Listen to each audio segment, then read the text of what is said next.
black store, a black-owned sneaker store.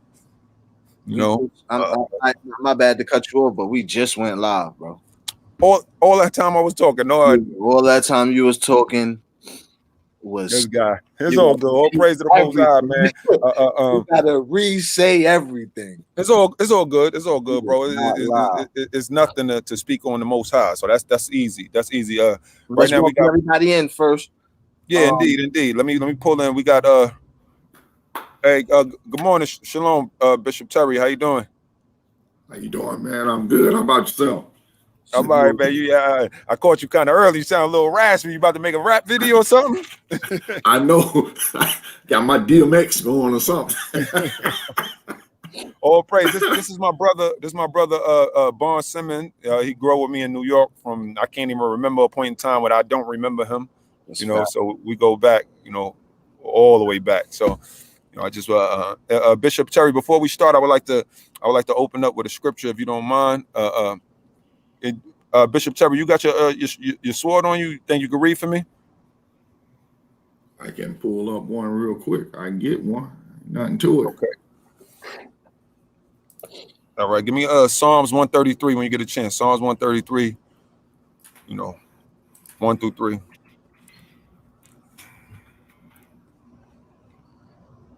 In fact, I'll even go to Bible Hub and post it for the brethren to see.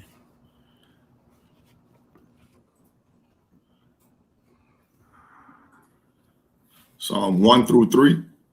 Psalms 133. Oh, 133.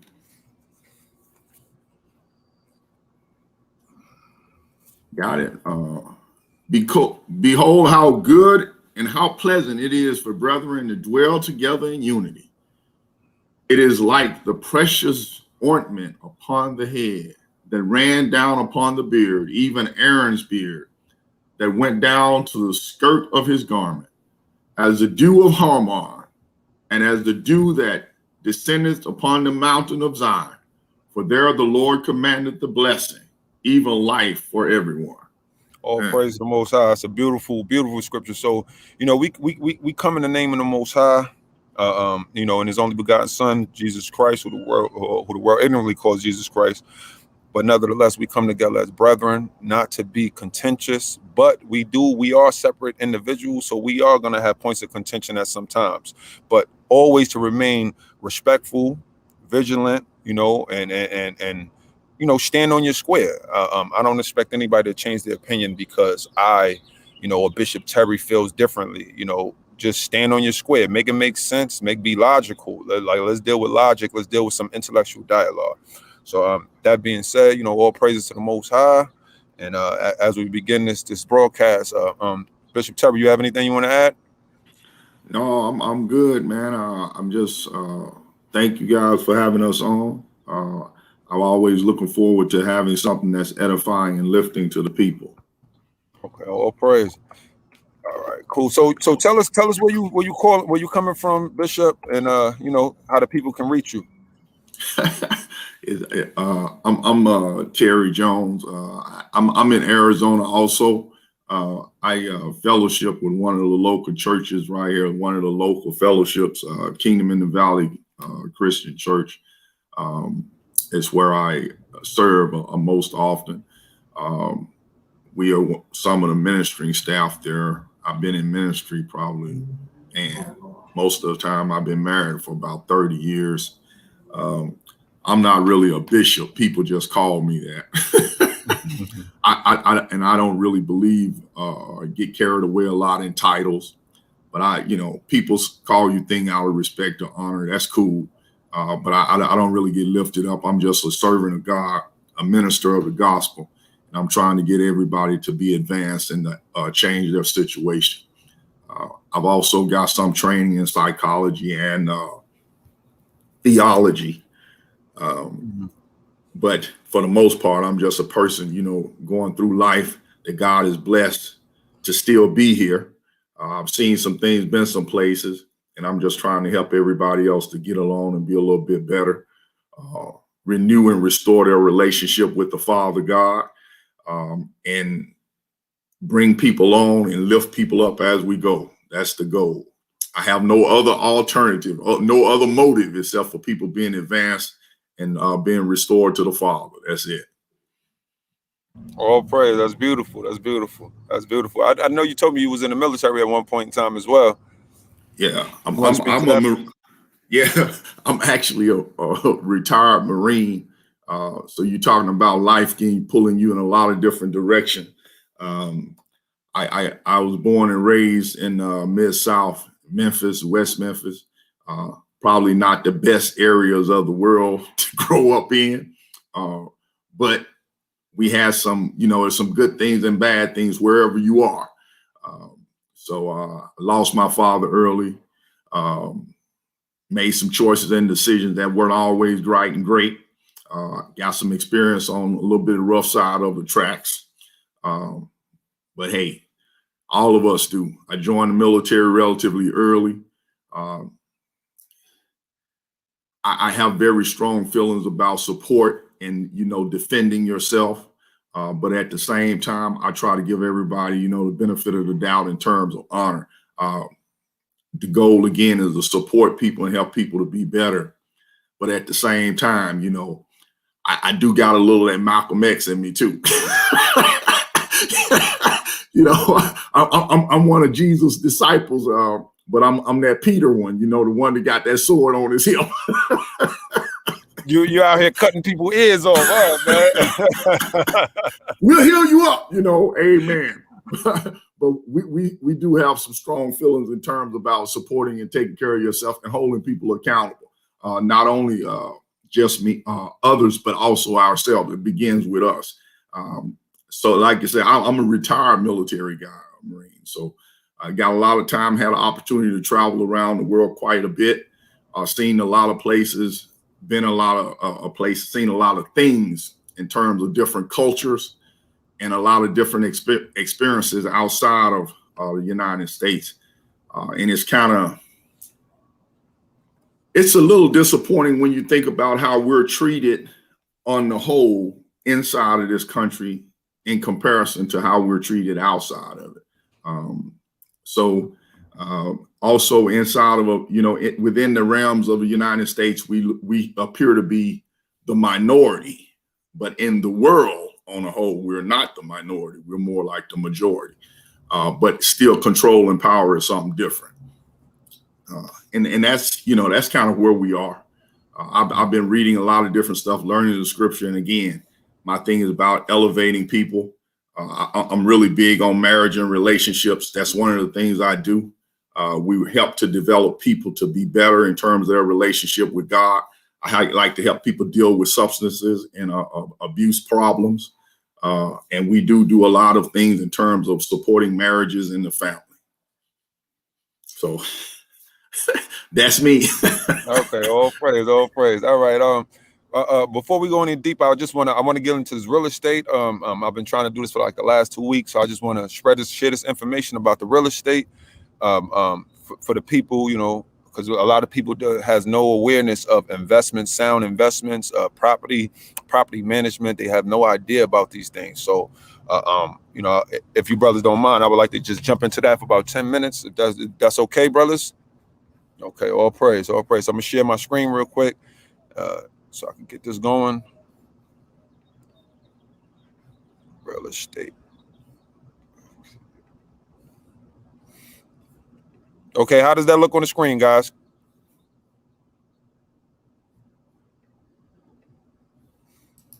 Looks pretty good. Look on the screen? It's good? Looks pretty good. Right. Yeah. Okay, so this website is city.milwaukee.gov. All right. And so this is how it looks in the beginning. So this is for everybody who wants to invest in cheap real estate in Milwaukee. So this is Department of City Development. When you go to the website, if you don't see this, you did something wrong. But the whole point is, let's get into it. Let's get straight into it. So let's find out some of the programs.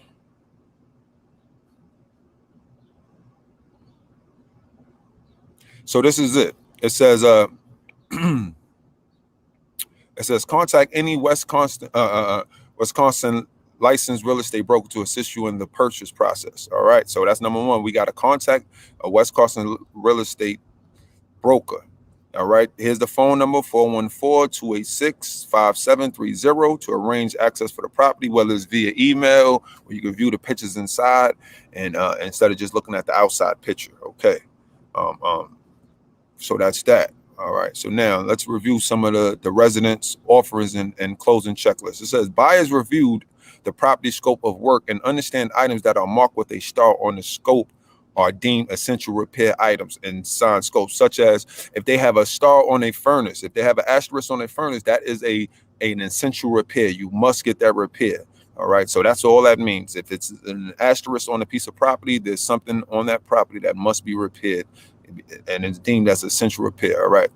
Provide proof of payment of $750 earnest money. So $750 down on the home. And that's all. That's basically what it comes down. You put $750 down, that holds the house, and then you go through the process, and eventually it's yours. It says you need to submit a copy of your government ID. Obviously, buyers must provide a performance deposit at closing. Buyers are obligated to complete essential repairs within 180 days of closing. Deposit is refundable if buyer completes the essential repair at the property and obtains the DNS stamp essential repair verification form within 180 days. So what does that mean? All that means is once you put down your closing, your money for your closing, you can get your money back for your closing as long as you fix the essential repairs within 180 days. I don't know what the closing would be. Don't ask me because I don't know.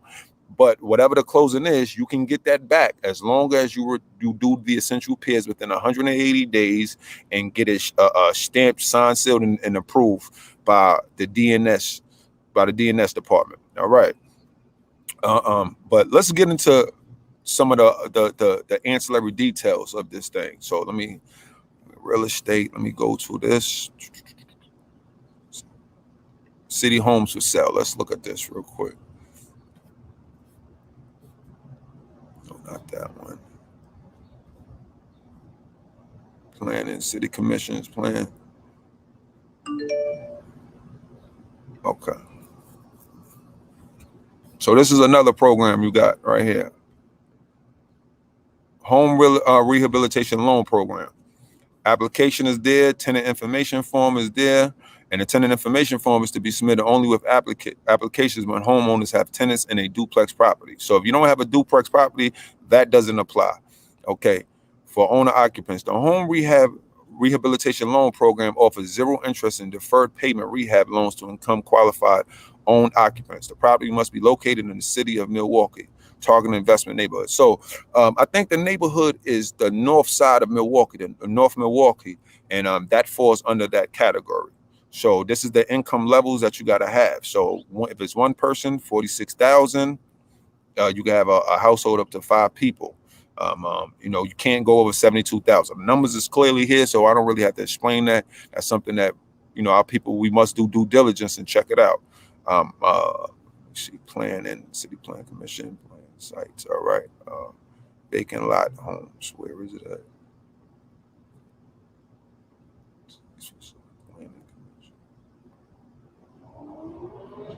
Business tools. Just give me 1 second. Bear with me, fellas. It's a lot of information on this joint.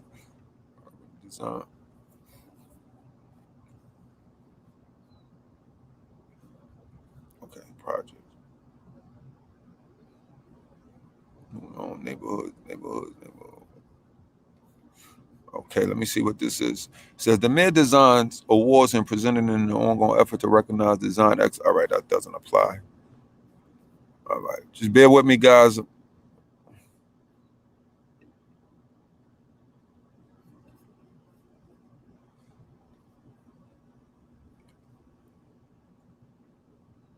So these is vacant lots that they have for sale.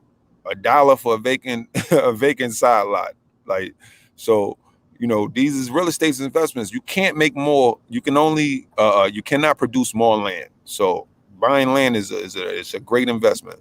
Yeah. Lots are purchased for $1. Must be approved by the local ad person. I don't know what that is. $1? Say again, brother. $1, bro? Yeah, that's what it says. I'm reading it for the first time like you. This is first time reaction. I hear this. Lots in Milwaukee for $1. Let's invest, y'all. Let's be great, man. This is how we You know what I mean? These things right here, we bringing y'all, man. The brothers bringing y'all something real powerful right now. They got lots, real estate. They basically giving it away, man. In Milwaukee, let's build.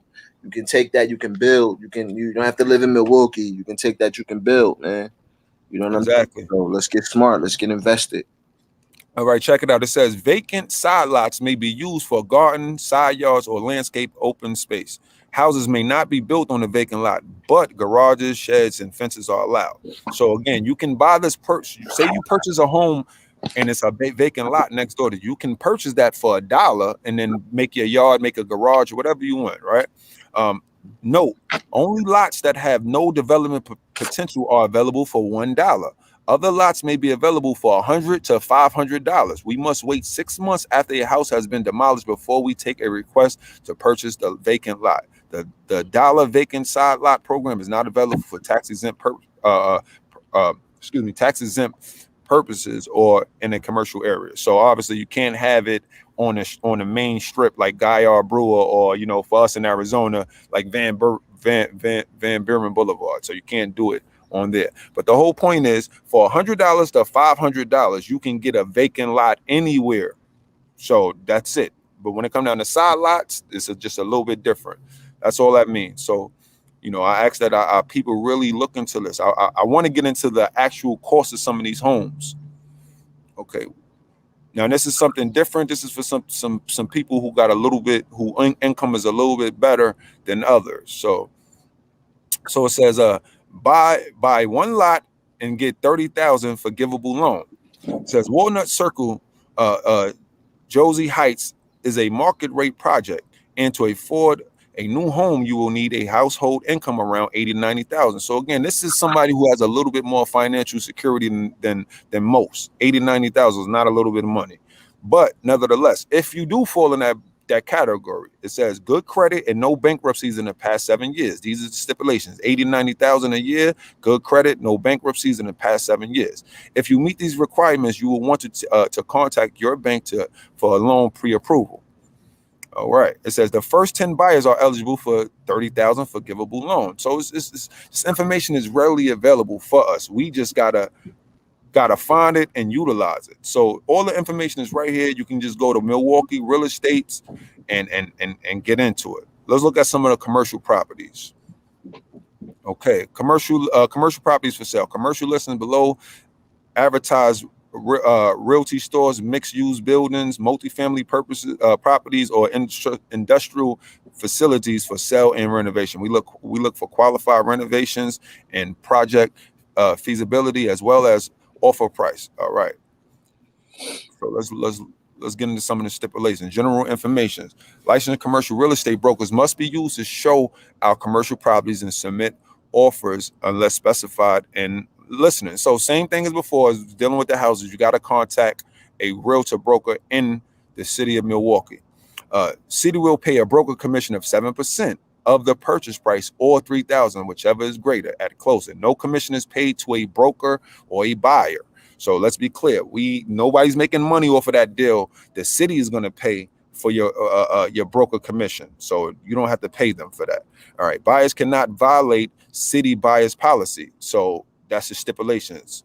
All right. Sell subject to common council approval. So obviously, their commissions and whatnot got to approve it. It says purchase and sell agreements will be tailored to the project. So it's not a one size fit all. It's curtailed to help your specific situation.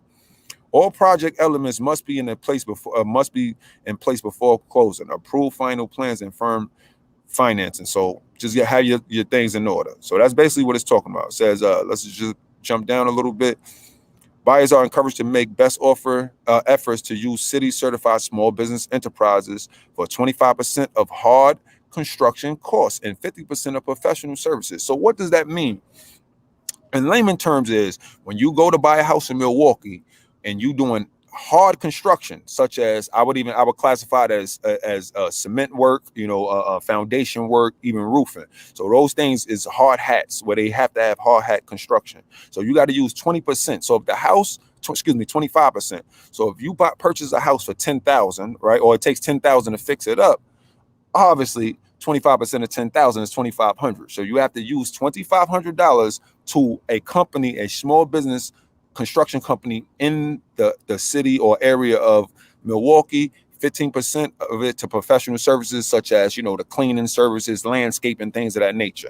So this is not rocket science, people. We just gotta really look and take stock and give it a try, and not be afraid, to invest some money into these houses. Okay, 20,000. So here we go. 20,000 home buyer assistance program. This is what I want to show people.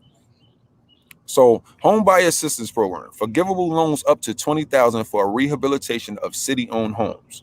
The home buyer assistance program provides funding to help prospective homeowners rehabilitate foreclosed homes that will occupy as their primary residence. So what this means is do not make the mistake of thinking that you can get a $20,000 loan living in New York or Arizona and buying a home in Milwaukee. You have to be a primary residence. What that means is you have to live there for at least, every state is differently, but some states is 6 months to a year to be qualified as a primary resident. So you can purchase this home, get a $20,000 loan for debt forgivable loan, but you have to live in that house for up to 6 months to a year to be considered a primary residence. Okay. Both financial and technical assistance are provided as part of the program. The program is being administered by the city's Neighborhood Improvement Development Corporation, NIDC. Fully forgivable home buyer assistance second mortgage loans of up to 20,000 are available to assist eligible home buyers with the rehabilitation of city-owned foreclosed homes. Home buyers assistance is limited to no more than 1/2 of the total cost of the purchase and rehabilitation of the property. So let me read that again. Home buyer assistance is limited to no more than 1/2 of the total cost of the purchase and rehabilitation of the house. So what that means is if you buy the house for, let's just say 10,000, round number, and it costs you 10,000 to fix, right? So it says this home assistance, that's 20,000 in total. So home assistance is limited to no more than 1/2 of the total cost of the purchase and rehabilitation program. So if it costs you 20,000, buying 10,000 to buy it, 10,000 to fix it, that's 20,000. You can get up to 1.5 of the money to do this. So what is a 1 is 20, and then 1/2 of 20 is 10. So you're looking at a $30,000 loan, but because it's a second mortgage loan, it cannot go more than $20,000. So even though you put in more than 30,000 or 20,000, you can only get up to 20,000 for this program, if I'm reading that correctly. And again, I'm not a real estate broker, because I'm not getting any money out of this deal. I'm just sharing the information, and hopefully our people can start building generational wealth. So again, people, I'm not going to be too long-winded. Again, please go to city.milwaukee.gov/DCD. So, and then you can just use the portals as it sees fit. They have multiple programs where they offering money to fix these homes up. So here's another one: Strong Homes Loan Program, partially forgivable loans for emergency and essential home repairs. The Strong Home Loan Programs offer up to 20,000 to owner occupants of 1 to 4 family properties throughout the city of Milwaukee on a first come, first served basis. So you can purchase 4 homes for $2,500 a piece, let's just say, right? That's $10,000 for 4 homes, and you can get up to 20,000 on these properties as a forgivable loan. So, or a partial forgivable loan, excuse me. So these are things that we need to be aware of. So basic qualifications for this particular program: property must be owned and occupied by applicants for at least 12 months prior to applying. Applicants must be current on property taxes. Applicants must be current on mortgage and utility payments or on a approved payment plan. Household income qualifications. See income guidelines below. So what does all of those what does all of that mean? So again, if you buy the property in Milwaukee and you're there as a primary residence for 12 months, right? Now, mind you already got the first $20,000 loan because you're a primary resident. So now, once you hit that 12-month, that year of being there, you can apply for this loan as well to fix up your other homes, your 1 through 4 homes. Whether you only got 1 home or 4 homes, you can use this money to help fix up those homes. So again, people, all the stipulations is right here. You know, I'm not going to go through every single bulletin point. So I would just ask that the people look into this and you know, take it serious and give it a chance. My brothers and I, we purchased 2 homes in Ohio, and we paid $2,250 for the home, $750 down to purchase the home. So we paid $750 down to purchase the as earnest money to put down on the home, and then when the deed came back from the courts, they asked us for another $1,500, which is ultimately $2,250 for a home. We invested about $20,000 into the first home. We fixed it up. I'm sure some of you guys have seen videos of my brother showing off the homes in Ohio that we have. So don't miss this boat. We're talking about $2,200, $2,500, $500. They got houses for all kind of prices. So just don't miss the boat. It's a phone call. It's information. I did my part, which is just sharing the information. You guys gotta apply that information to build generational wealth for your children. I'm doing it for mine. I'm gonna be all right. So you guys do what y'all gotta do, and I'll see you at the crossroads. Okay. Also, Brother Barnes, you got something? Bishop, you got something for this? Well, I was just gonna say real quick. I was gonna test to what you said, because I actually have my wife has a family in Ohio, and her cousin is like real handy, and he just was up here a few weeks ago. Told me he bought a house for about did he say $600 or something? And he, you know, he had to do little things like put the toilet and fix it, you know what I mean, shower and stuff like that, man. Beautiful, man. Couple like 2 bathrooms in there, 3-bedroom joint. Like, it was just unbelievable, man. So yeah, that's you know, those are things that we need to be looking at, and not just, you know, not just that particular thing, but we need to start looking at, you know, to financial stability. And, you know, this is definitely be one of those places where we're gonna be offering that too. So just want to say that. I noticed that last property that was really talking about commercial property. It said 1 to 4. That's probably a really good deal if you can, if it's someone who has the time and you have the ability to actually move and live there for about a year to 2 years. And this is the reason why I say that with that commercial property having 3 other homes inside of that multi-family property. If you can get a multi-family property that has like 1 to 4 units in there, you go in that first year, you're working on building and fixing the place up. You get the place fixed up. You keep working on cleaning up the other 3 units. You're talking about having rental property right off the bat that you from what I read briefly there, it looks as if you gotta at least you gotta put some skin in the game. You know, you gotta put a little money down. When they say you have to use 25% of the work, that means you can't do it all. You have to use some licensed contractor from that particular city, but that's not a big deal. You get a little sweat equity by doing some of the work yourself, particularly if you're handy. Man, we're talking about now renovating our own neighborhoods back up again, bringing them up to speed. And then as a property owner, now you got 3 properties in there after about a year, 2 years, which you might need about that much time, about 2 years, 2.5 years to renovate the property, get the property looking nice, and then actually getting you some good renters or tenants inside of the property. You get you 3 good tenants, then you can go ahead after 2 years, 2.5 years, move out, get that 4th tenant in there. And man, you know, this looks really good. You know, I'm going to do some looking into this seriously myself, because I've been thinking about this for a couple cities. I know my hometown was had the same kind of issues with vacant property. But this is an opportunity for us to actually get in and own real estate and own property.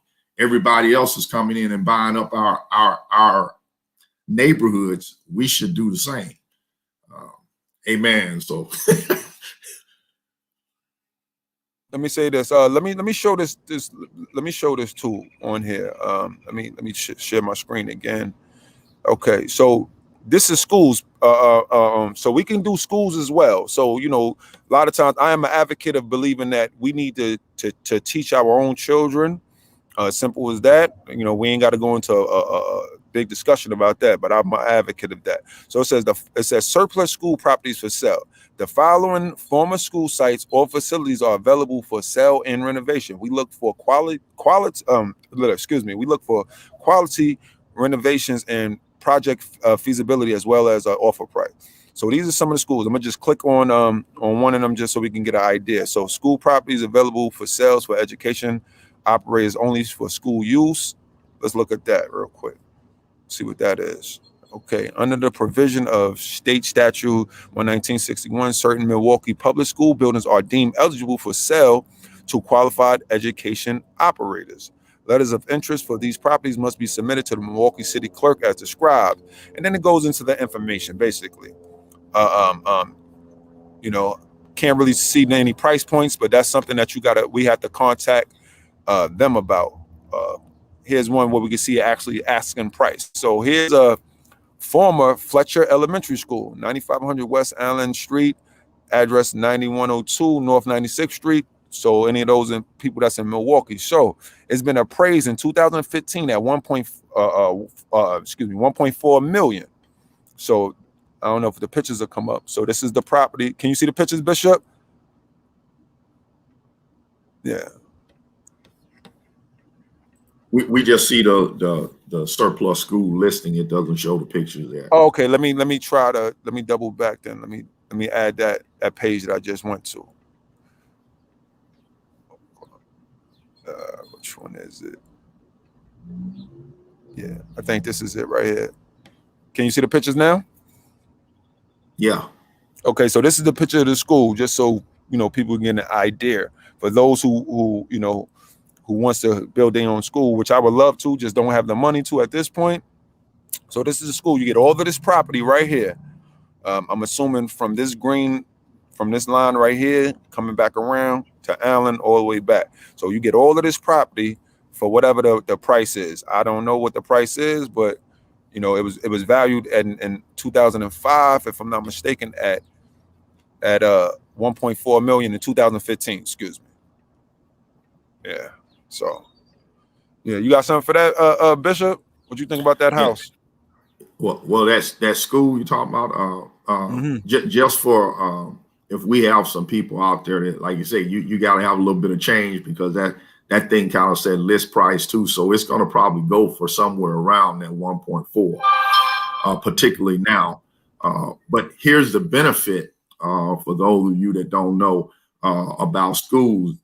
If you can get a few people together and actually purchase it, I would say, you know, maybe have some educators from the area also. But you're talking about being able to set up a charter school. There's a lot of grants for that. So not only do you get help in terms of funding the purchase price of the school, but if you set up a charter school, particularly in certain neighborhoods, there is money available for that through programs too. But a charter school has income coming in because you charge for annual education processes. And right now, the charter school program for people from a public school background, the government or the cities often kick in funding for that. So there is an opportunity to actually make some money in there, but also to control the curriculum and education and be involved in providing education for our young people, you know, setting up some classes that are really important to us. And from a charter school background, you're not as tied into some of the limitations that are there underneath the same public school program. So you can maybe evolve a little bit outside of that.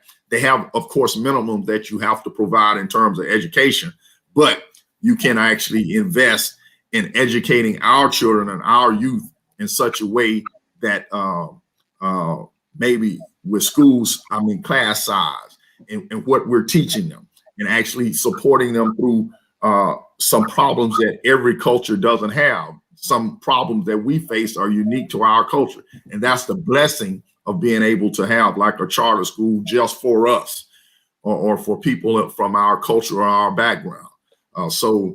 Yeah, blessing exactly is the perfect word.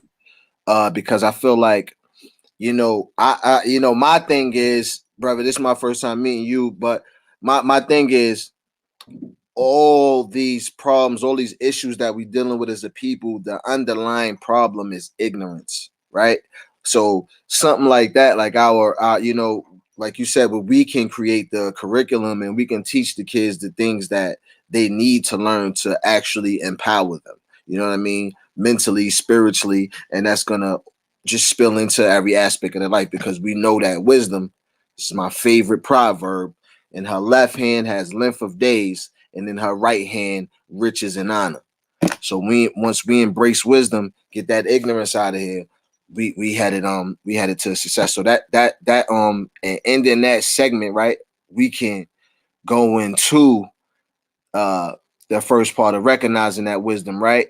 So we got two other things we wanted to talk about. Well, since we got the do you want to, well, actually, since we got the brother here, we might as well stay on this church, right? Now, we was talking about Hold on. Was you able to get the sister? Do we have any sisters able to jump on? I have the sister. She's I sent her the link. We waiting for her to come in now.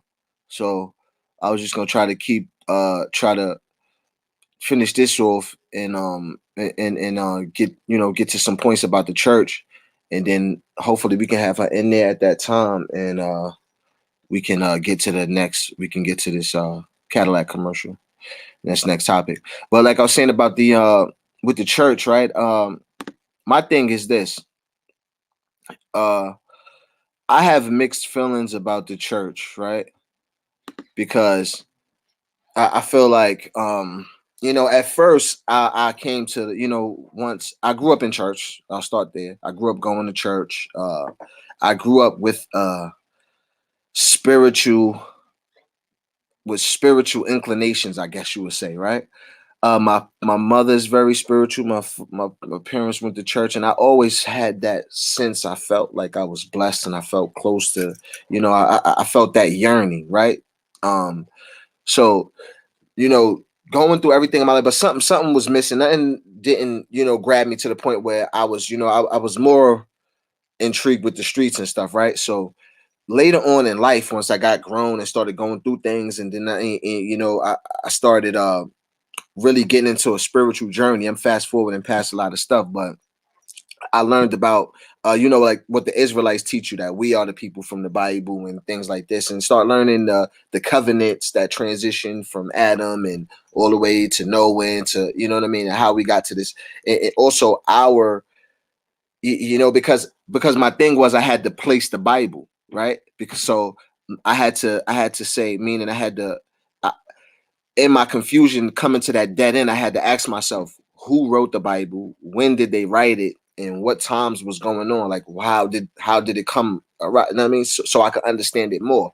And then when I did that, I learned the history of the scriptures and the history of the people. And then I came into the knowledge too of the Israelites, and that we was those people. So it all kind of came, right? So now I'm looking at the church, right? Knowing that we have laws, statutes, and commandments due to our belief in the Most High, but we go to church, and the church speaks out of the Bible, and they say that you're Christians and they love, but then as we read the Bible, we see that the church doesn't live by the rules of the Bible, and they don't promote the rules of the Bible. So then that's one thing that's confusion, because the church is in your past is telling you you're blessed and this is how you get blessed. But the Bible is specifically saying you're cursed if you do these things. If you don't do these things, it even prophesizes church, right? And then we think of the whole church and the Christianity, and then we understand through the Bible that there wasn't no church. Like, this Christianity is something that's new. These people wasn't even involved in this. This is a made up thing. So couple that with the fact that the church is not actually giving the truth to the people, and then you see the capitalizing, and you see the profit of the church, and you see the way the government is set up, where you got church don't have to pay taxes, and you see, so right. So now that initially gave me a disdain, right, for the church. Then I realized, like I said, my father's a deacon. I love the church and stuff like that. I realized, a lot of our people is in the church. and the wisdom, you know, has, I can say it's forsaken us, but then I can say we ain't looking for it. So, but that's a different story. But that's to summarize that and not go on too long. You know, that's the thing with the church. How I feel, how we failed the community. You know what I'm saying? Can Well, let me ask you this, brother. When you like you know, me knowing you, knowing your pops, your moms, everybody and stuff, right? At what point, at how old was you at what point when you started to look at, you know, we're not going to talk about the church in the sense of, you know, what they are or not doing, but just in general, at what point did you remove yourself from the church? Just I just want to know as far as you're concerned, Bonds. Well, from you know, being a kid and your parents making you go to church, once I started getting I would say once I started getting on my own, I left church. But I even tried to, once I had kids and stuff, I even tried to go to church with my wife and stuff. But when I said, when I made because first it was two things. First, I wasn't going to church because I was doing too much. I was running in. I mean, I was doing things so I couldn't go. But when I made the conscious decision to say I'll never go to church, I'll never go to a church, that wasn't till after I learned, you know, the truth, and I seen that the church wasn't giving the truth. So I was in the 30s. This was, you know, I was in my 30s. This was a couple years, 5 years ago, maybe. I got you. So Bishop, what say you on that topic? Yeah. Well, I have quite a bit to say in that perspective. We have to understand that, first of all, from a biblical perspective, when you're talking strictly Bible, the church is not a building, it's the people. So from a New Testament and from a Christian perspective, when we're talking about the things that Yeshua or Christ, Jesus Christ, the person we call Jesus Christ, but Yeshua, he brought to the table, it wasn't about the building, it was about the people. So once Christ came on the scene, the church was no longer a facility, but it was the people. Now, at that point, you didn't have buildings that were called churches. Now people come together, and when they came together, and that's what we're supposed to still be doing today, when the church, which is each of us, is the church now. The Spirit of God is supposed to be in us. We're the church. When we come together, that is supposed to be a fellowship of believers. So the idea is for the fellowship of believers to come together.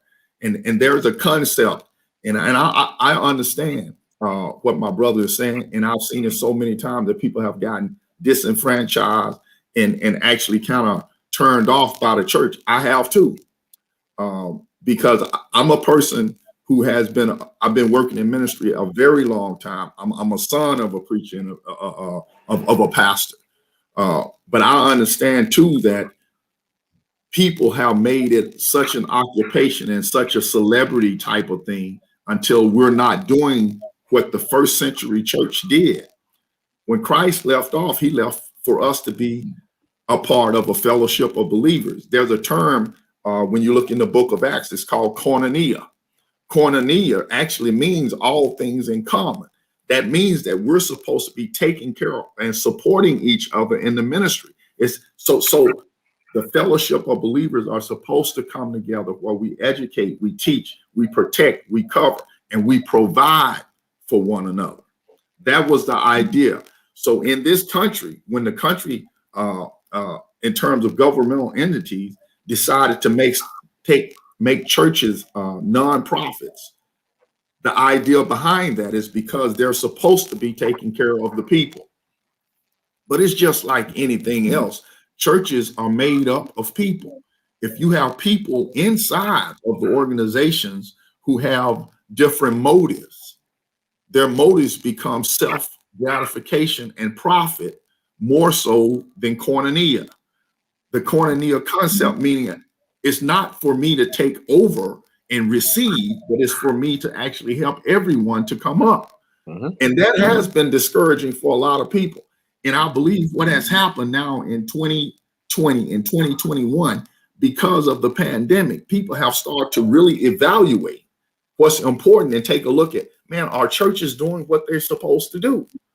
Because I can tell you my sense of disappointment was when I saw churches not opening their doors when they had big, huge facilities and buildings, and they were not allowing people to come in to live and stay there when in the pandemic, when storms hit.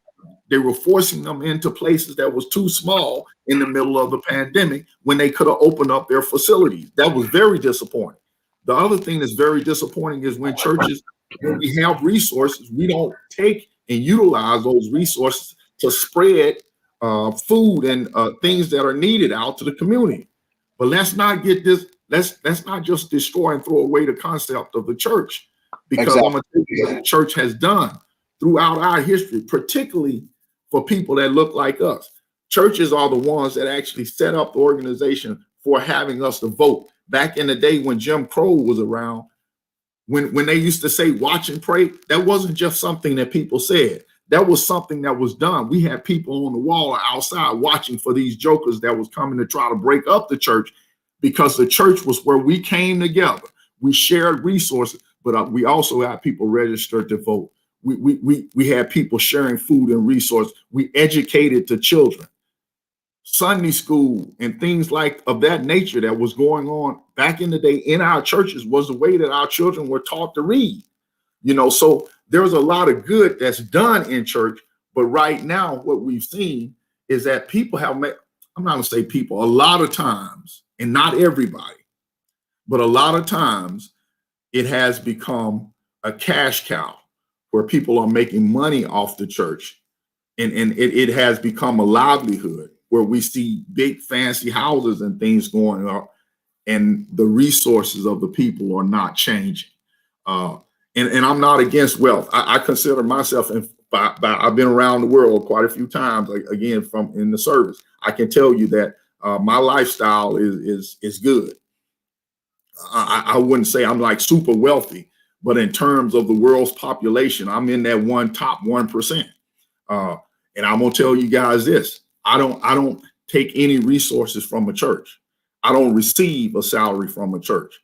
I have no other motive in the church except for lifting people up and doing what God say do. And when we do that, God blesses us regardless. But I want to encourage you, my brother, don't just throw church away and say you'll never go, but, you know, be very skeptical.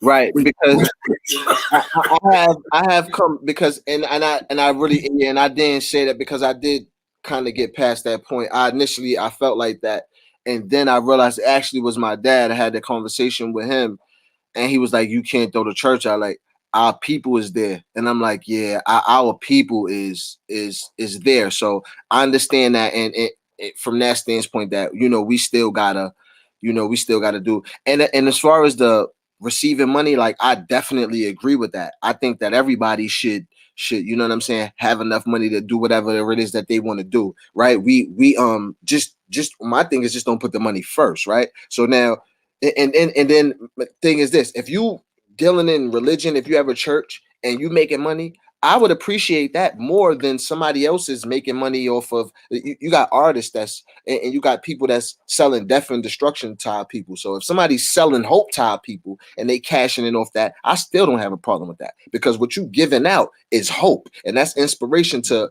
many people. So whatever you getting back. But my thing is this: don't call it something in it. Don't put it like it's godly. Don't make it seem like I gotta pay my tithes 10% because that's gonna increase my thing. Don't mix God's word like that. You know what I'm saying? And rob me at the same time. So that's what people have a problem with me. You know what I mean? Tell me, and I agree with you 100%. And I will take it one step further. I'll take it one step further, because I've been inside a church. I've been a board member of churches. I understand how the ins and outs.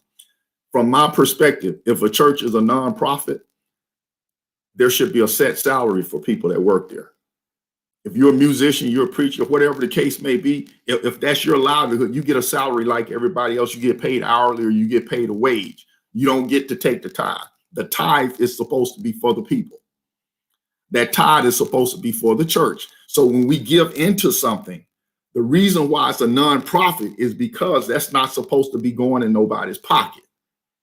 I mean that now this is a person who's been in church for 30 years. This is a son, a pastor's kid, a PK, telling you these things. And even though I have never taken or be on staff or salaried at a church, and I've been in ministry for over 35 years, and I have had great success in the church, but also I make my money.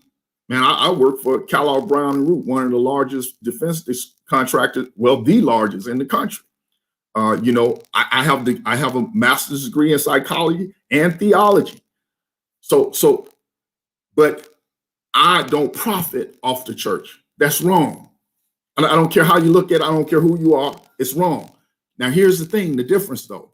If you have a man that's successful, if you have a church that has thousands of members, you shouldn't be taking a salary. But if you sell your messages, you sell your videotapes, you sell product, you sell your books, you got 100,000 members or 20,000 members, you sell a book, your book is automatically just a bestseller in your church. Mm-hmm.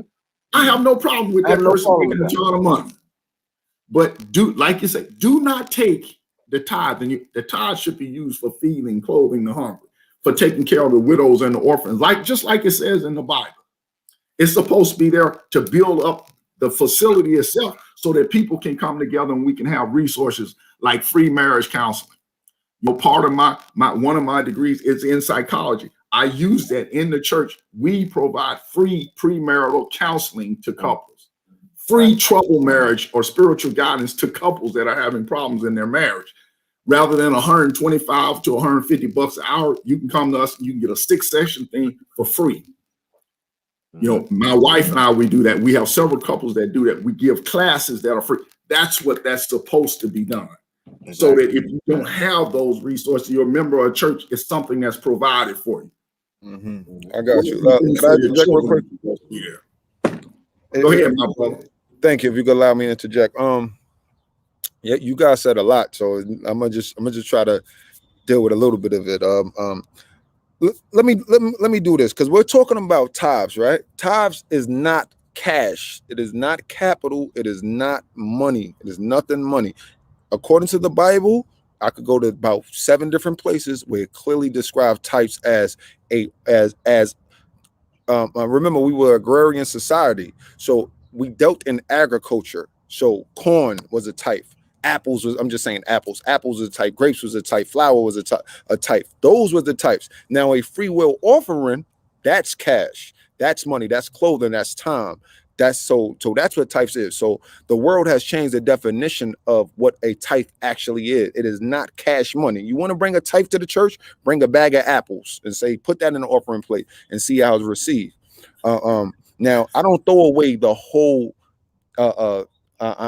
Again, church is the people. Let's be clear. Church is the people, not a building. But in modern day Christianity, church is a building, and therein lies the problem. So when we talking about, like you said, Bishop, the people, the leadership, you know, these dudes is patting their pockets and whatnot, right? And I do believe a preacher should get paid, a minister should be paid, a bishop should be compensated, a deacon should be compensated. These dudes is putting in work. They should be compensated, but there is no reason why Creflo Dollar should have 3 jets, but I'm taking the bus home with my family. That is a problem. So when we're talking about tithe in the forms of capital, let's look at what type of capital have the church received in the last, let's say 30 to 40 years. Let me pull up the screen real quick, and you guys can give me your opinion. So this is from the website blackeconomics.com. You guys hear me? You with me? All right, copy. So this is from the website blackeconomics.com. So the author of this article is, where's his name at? All right, well, it doesn't show his name at this particular moment, but it does say Black churches have collected $800 billion in 10 years. All right, so initially posted on July 1st, 2009 by Harlem World, updated and added to by Black Economics on October 2020. All right, so it says in the U.S., Live Steez research shows that black churches in aggregate, meaning all black churches across the nation, have collected more than 450 billion in tithes and donations since 1980.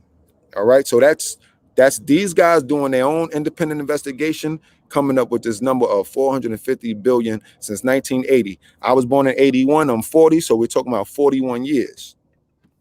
Right, we're talking about 41 years. So let me say this now: 41 years. So say 40 years. All right. So ultimately, that's about give or take a few about. That's about a cool 10 billion a year, more or less. Yeah, that's a lot of money, man. And my thing is, where is the money? Because I don't see it. I don't see $500 billion in the black community. My friend Rashid Flake, his father owns or his parents, they're part of a church, Allen AME in New York, and big church and all of that, right? But I can see their work. I can see that they opened up a school, that they opened up a school for kids. I can see that they opened up old folks home for elders, for our elders. I can see that they opened up restaurants and a strip mall to give jobs to people. I can see these things now.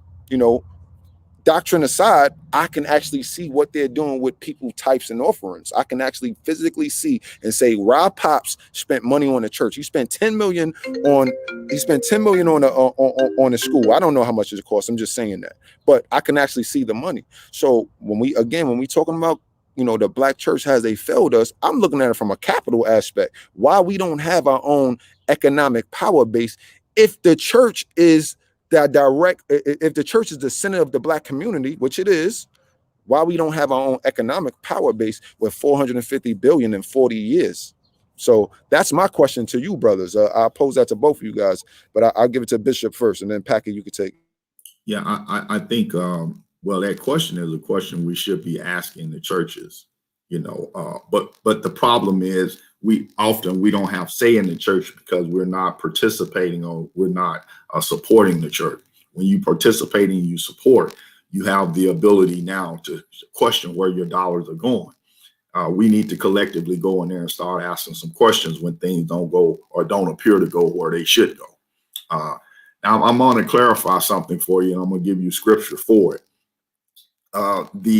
You said tithing is not money. Tithing actually means a tenth. Tithe is directly translated as a tenth. It's a tenth of whatever your income or your resources are. Back in a farming or agricultural community, and a tenth meant a tenth of your harvest, a tenth of your herd, a 10 part of that. So that's actually what a tithe means. But in terms of money and coin, if you look in the book of Matthew, chapter 21, there's a pretty famous passage of scripture that talks about Jesus Christ entering the temple courts. And when he gave in there, he drove out the money changers. He turned over tables. He was very distraught. And he said, my Father's house is a house of prayer, but you've turned it into a den of thieves. The reason why I bring up this particular scripture is because at that time, what was going on was people traveled. They went on pilgrimage to get to the temples. They sold their herds, their crops, their resources when they left home so that they could travel with money. And most of the time, at that time, it was Roman coin. It was shekels. It was Roman money. When they got to the church, they traded the coin, or they bought doves. They bought the things that they were supposed to sacrifice with that money. And they traded that at the temple to buy those things to actually go in and sacrifice. But when you're talking about a tithe simply means a 10 part, which it could be money, it could be gold coins, or it could be resources of your harvest. So we don't want to misunderstand that, but the purpose of it is supposed to be going to God, and God gave it to the people so that no one would be left out. And that's the only reason why we're supposed to have what I ain't gonna say the only reason, but that's a major reason why resources in the churches are supposed to be tax-free. If they're not being used to distribute to those that need and supply resources to those that need, then it should not be tax-free. And we need to start holding churches accountable because, like I said, I have no problem with a man making a wage. I have no problem with that. I'm just like my brother. I don't have no issue with that. But I have an issue with you living over here in a mansion and then your church is in a neighborhood where people are starving. I got a problem with that. And that's my perspective. A church should not be something that we're benefiting off of. But if that's you're dedicated to the church, that's where your livelihood comes from. I have no problem with a person making a wage. Just don't rob a man. And like you say, I got eyes. I can see if you're providing things for the community, you're building up church, you're putting resources there for us, or I can see if you just, packing money away in your own place. And if you make that money off of book sales, movies, stuff like that, I don't know everybody's finance. I ain't even gonna say that, but I'm just saying that I don't believe that resources should be made up or coming off of the people from the church. If I've seen cases where people have given pastors of churches, cars and $1 million, 500,000, just gifted them to them because they had it, and that person was instrumental in changing their life. So I'm not against anybody getting their thing. I'm just against people taking advantage. And just like Christ, we should not allow the house of God or even that place of communion and fellowship to be a place where we're robbing people. And all of us have a responsibility with that. But let's make sure that we understand that it's not just stuff. It is money. Because nowadays we get salaries and money. So that's how we share and we get resources. The problem is the church is taking advantage. I got you. Let me, Bishop, let me show you this. Let me share my screen real quick because you said something that I wanted to address. All right. So this is Deuteronomy. This is Bible Gateway. So this is Deuteronomy, I want to say chapter 14, start at verse 22 for a little bit of context. So it says, thou shalt truly tithe all the increase of thy seed. So again, talking about agriculture, because we were an agrarian society. There was no cash money that we were using like that. Anyway, it says, thou shalt truly tithe all the increase of thy seed, that the field bringeth. Everybody mute your mic, please.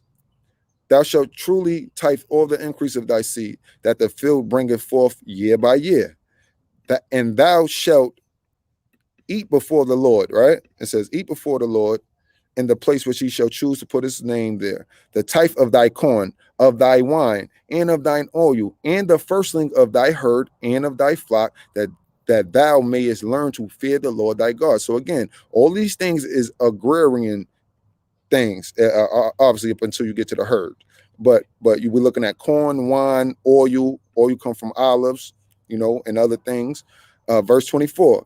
And if the way be too long for thee, so thou art not able to carry it, or if the place be too far from thee. So if you had to go to Jerusalem, but you was in Egypt, let's just say, right?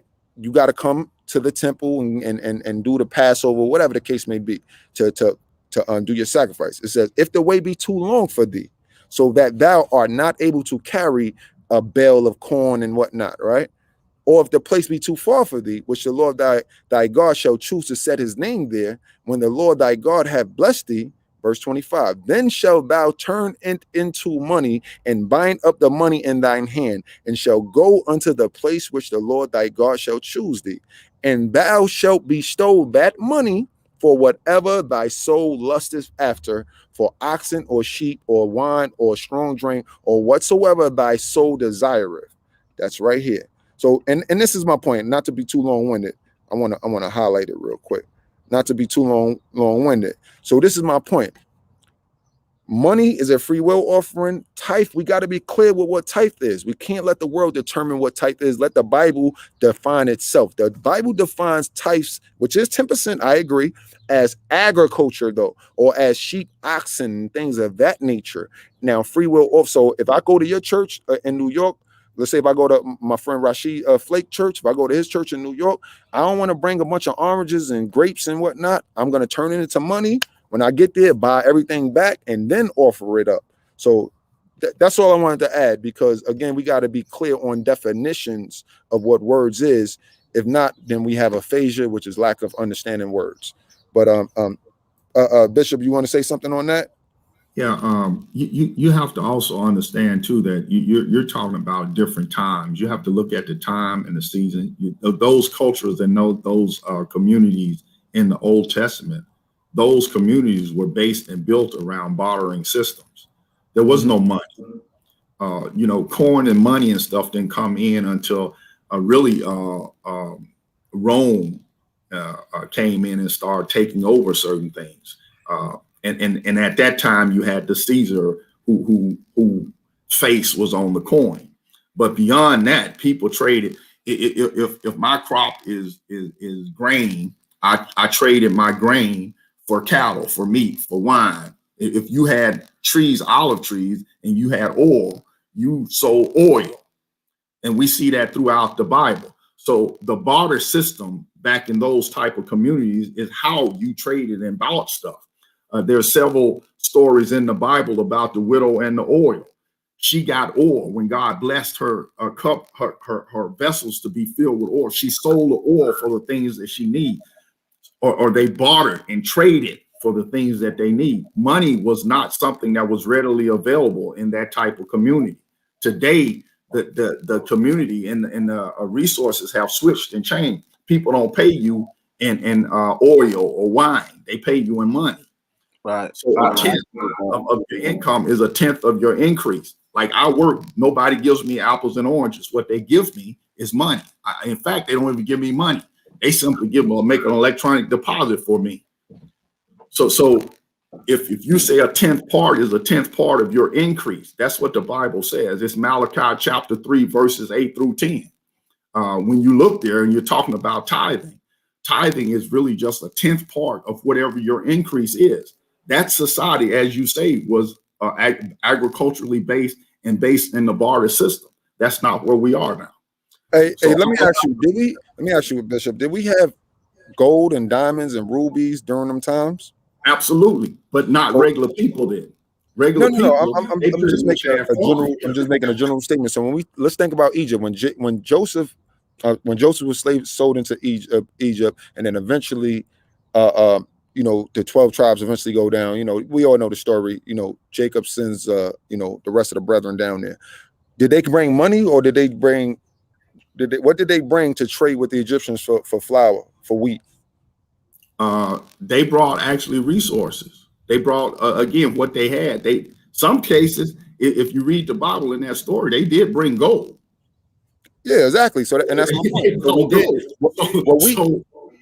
When a lot of times when you travel a long time, they did bring gold. But again, it was all a matter of barter. But inside of their community, they couldn't eat gold. Yeah, I think that. I think just to interject on that, I think that's neither here nor there. I think I understand. I think we're both right in the facts that it is not monetary, but like the brother said, how they did with the monetary is bringing it in, and then as you got to think right now, if people was to give in the 10% is financial to the church, and they're turning that around and they're giving that out to the community, then that's how that's supposed to work, because they're not going to actually put it in the fire and give it up anyway to the Most High. They're not going to purchase things with it anyway. So the most relevant to the times now would be to usher that back out into people that's less fortunate, right? So that's neither here nor there. We have Shahida Hagen's in here with us. We want to see if she want to take on that topic before we move into this next thing too. You want to get a take on that? You there, sister? Hey, shalom, sister. How you doing? Hold on. Yes, hi. How are you? Hey, what's up? Nice to have you. How you doing today?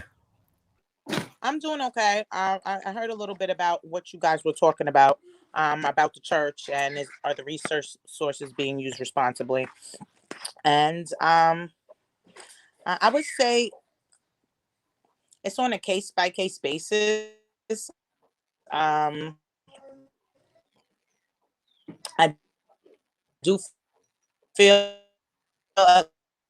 like as a whole, You kind of, the you kind of, black you chopping up. church is not Do you Sister, have, you coming in doing choppy, yeah. enough hold, for the black wait, sister, community. hold on, time out, because we can't hear you. There is a way to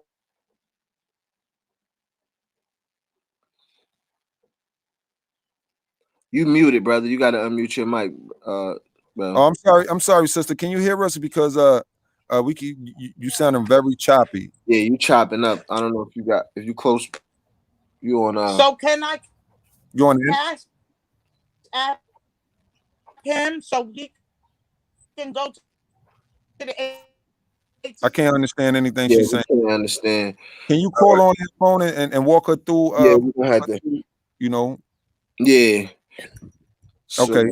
Yeah. So we'll just wait for her, Bishop Terry, if that's cool, if you don't mind. yeah, But No, that's good. nevertheless, though, like the whole point is about how are the resources being used, appropriated. I mean, because realistically, we've all given profusely to the church. You know what I'm saying? You being around longer than I have, me being around longer than some others, we've all given to the church. We all have given in tithes and donations, and it's one pastor in my mind that I could just think of. Reverend McGee passed away, and it supposedly his son took over. But I always gave to that church, and I might have stepped in that church 5 times in my whole lifetime, but I always gave to the church because he was the real deal. Like I can honestly say, Pastor McGee or Reverend McGee was the real deal McCoy. Like no, you know what I'm saying? No playing with it.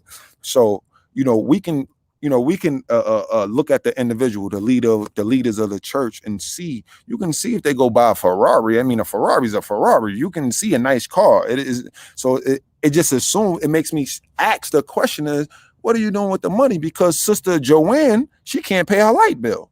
You know what I'm saying? Or brother, Akbar, he can't feed his kids tonight, but you want tithes and offerings. The duty of the church is to take care of the people, whether they're members or not. And I heard Clefro Dollar say, I heard it with my own ears, for the people who don't give tithes, we shall line them up. I wish we could line them up and shoot them with a Uzi. And I can pull it up, all of that. So I'm not bashing the brother. It's not about him. It's about the state of the church as a whole. As these, what do they call it, Pastor? What do they call it? Like super churches or something? Mega churches, right? Mega churches. Yeah, mega churches, 10,000 members and things of that nature. It's like, yo, what are you doing for the people? Because you selling me hope is the same thing a con artist does. A con artist sells you hope when he tells you, yo, come buy this house. All you got to do is put up 5,000 and you're going to get a $100,000 home. And then he's selling you the hope of being a homeowner. And then you buy into it. And then he keep just pulling you in. Yeah, give another 2,000. We got to do closing. Give another this, another that. That's how they will you in with the idea of hope. You understand? So hope is not something that should ever be sold to the people. That should never be sold to the people. That is something that is supposed to be cherished amongst the people and never sold. So, but I'm going to pass the mic because I don't want to be too long-winded. Okay. You want to say something? You had something you want to say, bro? Go ahead. Yeah, I was gonna actually agree 100% with my brother, because hope. I won't say hope, but I'll say hope is generated, and faith. What people or church is supposed to do, they're supposed to be speaking spirit and life, and from that projection or that speech of spirit and life, our ears are supposed to hear that word, and our faith is supposed to increase, which creates an atmosphere or an idea of hope. That doesn't come from us, it comes from the God, and we have no right to sell it. And the church is never supposed to have ever been a place where we sell the gifts of God. What's supposed to happen is we come together in that spirit of koinonia and we supply resources so that everyone is taken care of. That's what's supposed to happen. And I'm not going to defend nobody. Every man got to stand on their own 2 feet, and they have to be represent themselves before the Father God. I'm not defending nobody. Now, I'm not going to bash them either because I don't know the circumstance. I know a lot of times we see people in great wealth places, but a lot of times it doesn't come from the church. You know, I've heard people say the same thing about T.D. Jakes, and from my understanding, he doesn't take a salary from the church. His money comes in from book sales, from speaking engagements, and from movies and products that he produces. I have no issue with that. But every person, they have to be governed. And I don't know his situation, but everybody, you know, God knows. And the bottom line, again, is that when we have mega churches, I want to see mega resources for the people. That's all I'm saying. And I don't care if it's money. Like my father was, I'm from Arkansas, West Memphis. My father, one of his churches was out in a rural area. People didn't have money. They gave us, man, they had peaches. They gave them a bushel of peaches. We took it. It was good to go. You know, whatever people have, that's good. We share the resources that we have. When I was growing up, the men went out, they went fishing. I remember they went hunting. When they came back, everybody got fish. You know, that's what we're talking about. The deacons were the people who were, when you look in the Bible, the deacon is the one that's responsible for taking care of the widows and the orphans. So when they hunted, when they fished, they came back. Guess what? They shared fishes with everybody. They shared the hunt. When we slaughter a hog or whatever they was doing, a cow or whatever the case may be, they shared it with everybody. That's what I would like to see come back into the church. And that's what we have to start pushing. We have to start not allowing people to pull resources out of our neighborhood without a return. Not just in the church, but period. And that's right.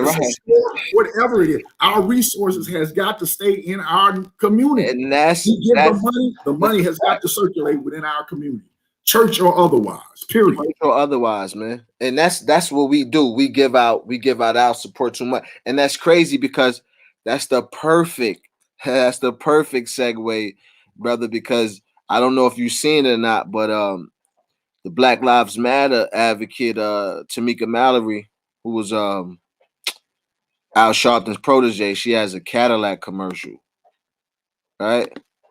I don't know if you've seen that one, but she has a Cadillac commercial, and they're talking about women empowerment and how hold on, Black women. Hold on, bro. Don't line it up. Let's just play the video. Let's do that so we don't have to misappropriate anybody. I don't want nobody to accuse us of doing that. Exactly. So let me just play the video, and we can get some discussion. Did you call her sister back to see if she was what's going on with her phone, her internet service or whatever? Yeah, she's trying to figure it out, and she should be back. So, you know, she could maybe call, and you could put your phone on speakerphone, and we could hear it that way. You want to try to do that, brother? Yeah. Yeah, because I don't really want to jump in that topic until we have a sister, you know, opinion. Because again, I don't want to, you know, the people are so you know, people will say you woman bashing or black woman bashing and all. I don't even want to deal with that type of energy. No, we ain't gonna never women bash. I love women, man. Women are the issue. She's like women now. We couldn't women bash. Listen, I believe, as far as women are concerned, I believe that a man and a woman is what a complete being is, right? I believe that just one of us is not a complete being. We're just a person. You know what I'm saying? So, women are strong, resilient. They're emotionally stronger than we are. We just physically stronger in most cases. You know what I mean? So, nah. I would never woman bash, especially black women. But you know, sometimes, and then you know, even if we want to get biblical, you know who the serpent came to first. You know what I'm saying? So sometimes we have to make sure our woman ain't listening to that serpent or bringing no news back that she got from a serpent. You know what I'm saying? Indeed, and unfortunately, because our people are destroyed, we are the serpents in the most cases. We're the serpents. now that's something right there. That's a whole episode in itself, and that's true. You there, sister?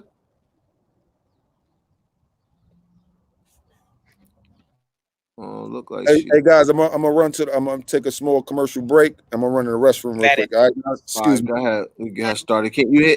Yeah, you here, sister? Yeah, I'm here. All right. So, did you see the commercial that? that we talking about? Yes, I saw the commercial. Okay. Sister, let me play the commercial for the public, for the people, okay, and then we can, get a little discussion going. Okay, is that okay with you? Yeah, sure. Go ahead. All right, thank you. Okay, let me share my screen real quick.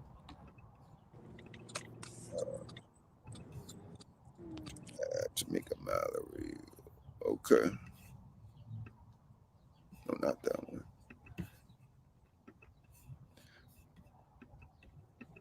Okay, can you see the screen, Pack? Can you see the screen, brothers? Yeah, we see it. Yeah, I see it. Okay, great. So I'm gonna play it. This little 26-second. I'm gonna play it right now, starting now. 5 years of my life. I come from a very long line of strong women. They always encourage me to use every single resource to help another young woman who's on her journey. I am sure Black women will lead this nation to a better place. We're taking control and we're shaping our stories. 5 years of my. So my sister, did you hear that? Did everybody hear that? Bishop Terry, did you get a good listen? Yes, sir. Yep. Okay, so let's work our way down. We're gonna start with the sister and then go to the bishop, and you could take it from there, brother Barnes. So starting with the sister, let me ask you, what do you think about when you hear that commercial? Let's start there. Well, honestly, when the commercial was sent to me, I did understand that there was some controversy into it, so I was trying to be as neutral as possible as far as viewing it. And honestly, I just see that Tamika used that as a vehicle to uplift Black women, and it was maybe just a perfect opportunity for her to use that as a platform to do so. So, to me thus far. Okay, all praise. We definitely thank you for your opinion. Just could you hold on for a second while we get Bishop Terry's opinion? Yeah, Sure. I see the point where we as men aren't represented there, but all the time we don't have to be. I do give leeway for women to actually excel, and particularly Black women. However, I think they have used this particular commercial to in an agenda that is kind of dangerous. And I appreciate and I celebrate every accomplishment that Black women and sisters have because they deserve it. But the thing that's cautionary that I feel very strongly about is that it's another way of disintegrating the oneness of Black unity in terms of the woman and the male. And it's not a problem with us celebrating them, but we've went so far sometimes till we have left the brothers and the men out, and society in particular right now, all of us are dangerous. The normal society is fearful of us. That's why we're incarcerated at an unusual rate. That's why we're shot and we're killed. All of those things is a destruction to the family unit in terms of the Black family. So it's not a problem with just Black women celebrating accomplishment of Black women. We do that. I celebrate with them. But the dangerous part is that when you leave the whole other side or perspective out, it's kind of dangerous. Put a brother in the sidecar, in the side seat, something.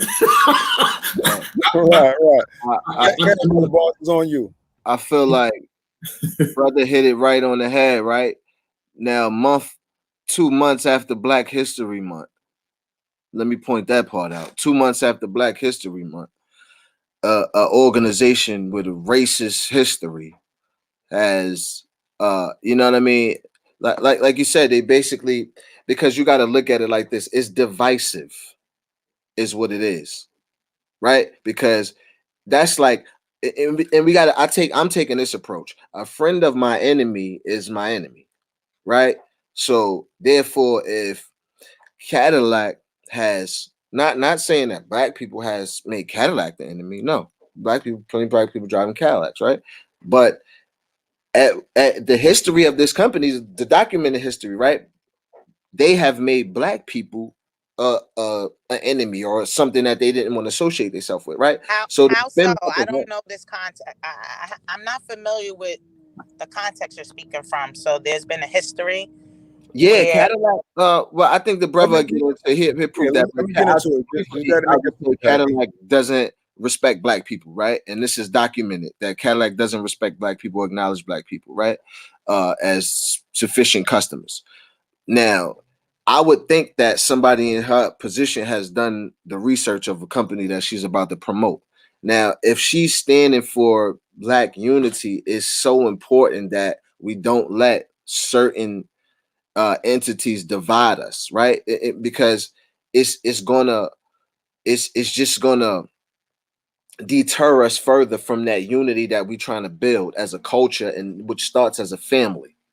So you know that, and that's I ain't gonna go too on about it, but you know, I mean, I just see her as mainstream. I don't see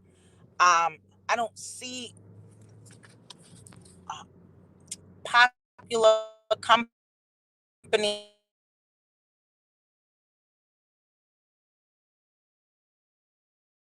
I'm sorry, my sister, we can't hear you. I'm sorry, I'm driving. I don't see them incorporating blackness into any of their advertising much. So why would it be no matter what their past looks like, why would we be against them then taking a position to uplift us now and use their influence to make an influence on positive black culture? Why Okay, let me ask you this. Okay. let me ask you this, because you said regardless of the history. So let me ask you this. You can answer a question though, bro. Huh? No, I'm gonna answer her question with this question. She's gonna answer it herself. So because you're talking about, you know, the past of the company, and you saying regardless of the past of the company, well, let me ask you, KKK is a Christian organization. Would you join that Christian organization regardless of their past, Miss Shahida? I wouldn't join them, but if they happen to turn a new leaf one day and say we want to uplift black women, black people, black men in our commercial, I surely wouldn't. Not men, just women. And that's the point. And not that's men, just women. And that's the point right there. What if they said we don't want to uplift black men, we just want to uplift women? Can you come on and do that? Well, what determines whether something should be inclusive of both genders or not? Who it serves? Who it serves? Who you think is the biggest beneficiary from that commercial? I don't know. You tell me. Cadillac.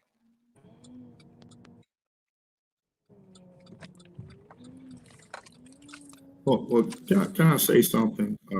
This is it is very covert. It's very covert. What my brothers are really saying is that Cadillac should have done a whole lot more for black people, considering the number of dollars that black people put into Cadillacs. You know, in the South, I know that the majority of people that purchased the vehicles were from a black community, even though they maybe couldn't afford it. So our representation and the payback in response to the black dollar has not been really equally parred in terms of Cadillac.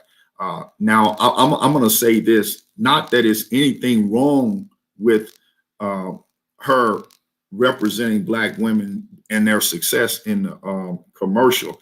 I just want you to think about this, because I work in corporate America, and I see a lot of extremely beautiful and successful black women, and they are miserable because they have no companion.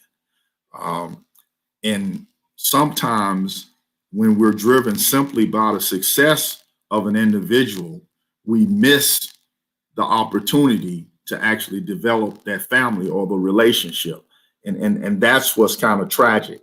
The thing that I see is the tragedy of we're pushing this and go, oh yeah, this is great, but we've forgotten. We're not publicizing the fact that we need to be a couple or unity in order to really have the fullness of the Black family or that Black love represented. That's all we're saying. That's what I'm saying. Okay, all right. So let me say this. Let me say this too. So when I see the commercial, right? When I see the commercial, I hear her talk about women in general first, right? And then she shows nothing but Black images of Black women. And then she goes into the Black woman this, Black woman that. So when we understand white supremacy in its entirety, we understand that the one of the tools of white supremacy is keeping the people subjected is to always keep them divided. No, whether it's light skin versus dark skin, tall versus short, fat versus skinny, Democrat versus Republican, blood versus Crip, man versus woman. Keep them divided by every means. Throw as many many ways to divide them as you can. So we see the divisive nature of the commercial that Tamika Mallory participated in. We're not mad at her for getting her money and doing a commercial. I salute her, and she deserved to be paid for a commercial. But when you participate in something that perpetuates a division amongst our people, I don't care about the Chinese people. I don't care about nobody else's people. I only care about my people. So when I see you trying to divide and put a wedge between me and my sister, me and my mother, me and my aunt, me and my little cousins, that's a problem with me. Now, you don't got to agree. I'm just looking for people to discuss it in an intellectual dialogue. That's my stance on it. And that's just how I feel about it. But Sister Shaida, please, I would love to hear your response. Unmute your mic, sister. I'm sorry. I have several kids in the house. I had to get Yeah, a you're little good. Do your thing. We appreciate you.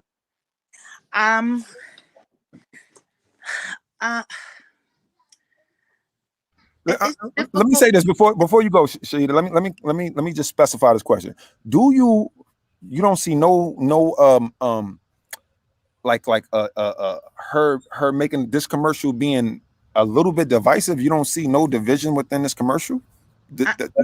If we talk about the two key points that was just mentioned, one about the history of the company being anti-Black or representing us in some kind of derogatory fashion, and versus whether we should have been inclusive of the whole Black diaspora in the media commercial. I mean, I just can't understand why somebody would choose to think of it as that. To me, if you're going to have a problem with it, I do understand helping to monetize profit for a company that has not been, respectful to us over that, like our diaspora. But I cannot see reciprocated.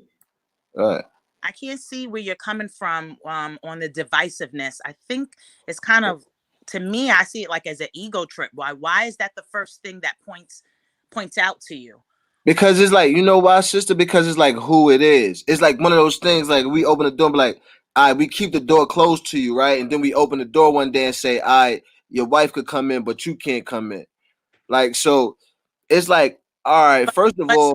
But letting my wife in the one, wouldn't that then pave the opportunity for future opportunities to let the wife's husband in? I mean, no, it's the same thing like clubs back in the days, right? Like they had artists, right? Like who's this? Like Sam Cooke and them, right? They had like this what Ray Charles made. He made the whole song about Georgia, right? Because they would allow him as a Black man to come in and perform in a club where they wouldn't even let Black people come in the club. So then now it's Black people looking at him like, don't perform. They coming out rallying like, don't perform at this club. You know what I'm saying? Because they won't even let Black people in. So now you say, oh, but they paying me X, Y, and Z to come in here and perform. I just want to make people dance. I just want people.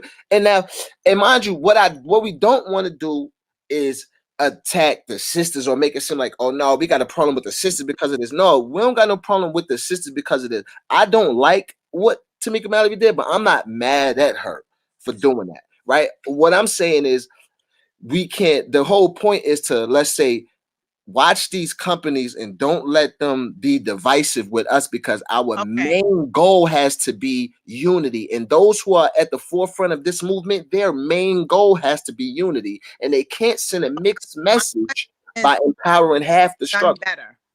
what my question is, because I'm not really seeing the offensive point here. So what could she have done better? Maybe I can understand what you're saying. Incorporated a whole black. Hold on. Bishop Terry, go ahead. Answer that question, please. I want to get your opinion. Sorry for muting you. I want to get his opinion.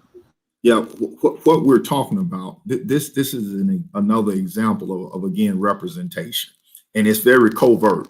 And what I mean by that, it's like not showing Black people as doctors and lawyers in TV programs.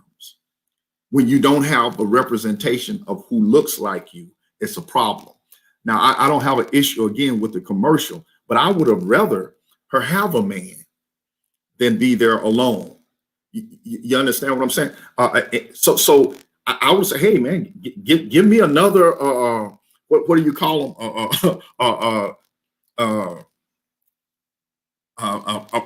Artifact or another person in the video just to be in the scene.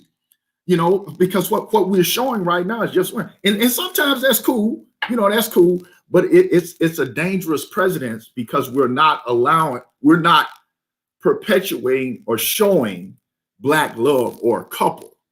And so it's the same thing as like when you have shows that will never show Black people as anything except for robbers and drug dealers, or they're never doctors, they're never lawyers, they're never, we fought against that. That's my perspective on it. And again, I don't have no malice against her, even the commercial. I'm glad for the sister, but those are the ways that they flip things in on. Right. Okay. Can you guys hear me? Okay. Yeah, we hear you.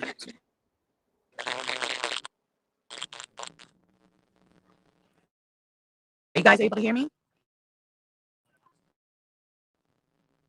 Say again.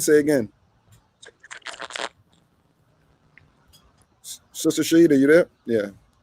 She dropped out. Yeah. No, indeed. And this is why I wanted the woman's perspective on this topic.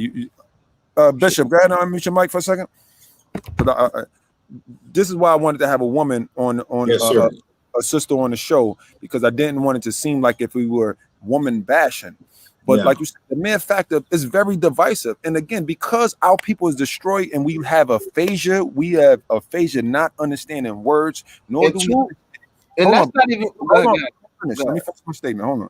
So because we don't understand words, and which is aphasia, lack of understanding words, and because we don't understand the system of white supremacy, how it works and what it is, we don't understand when they make attacks against our people by putting a commercial with Black women only in the commercial, showing the division amongst Black men and Black women.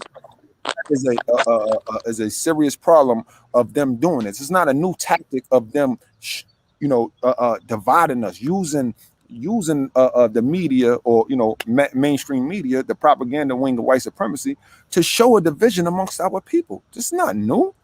I can't wait till the sister get back on. So, but what I just wanted to say one thing is that's not even what she normally promotes. Like, you know what I'm saying? Like, she, at least they could have. I just want to tell you, I got to step away. Okay, I got to step away. I got to use the restroom. I'm gonna hold it. All right. Thank you.